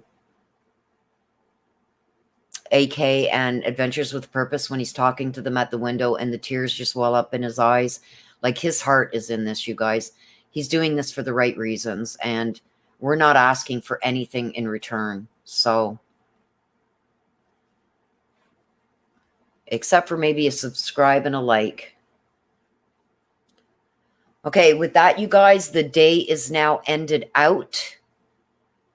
Agent Grusing will be back on the stand tomorrow. It starts at 9 Colorado time. So that's 11 a.m. my time. So 10:45 a.m. is when I will be live again. So court is now done for the day.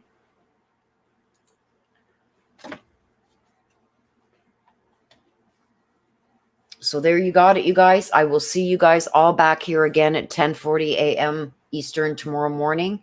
Thank you to all of my moderators. You guys did an awesome job today.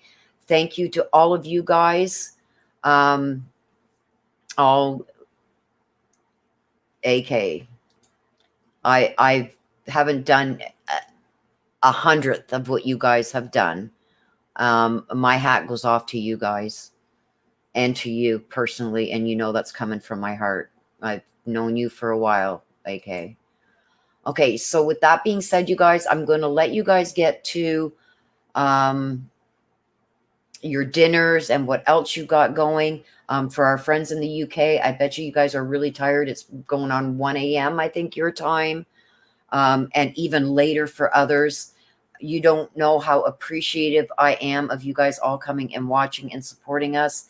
Thank you, thank you, thank you to each and every one of you who have gone and supported AK. If you haven't done that, please leave me right now and go on over there and give a subscribe to his channel. I would appreciate it. Much love to AK. You know where my heart is. And I thank God for men like you, true meaning of the word man, right there. So I will see you guys tomorrow. Right. Love wins. You got it, brother. I will see you guys all again tomorrow morning at 10:45 a.m. Until then, please take care of yourselves and please stay safe. Love you guys to the moon and back. Good night, everybody.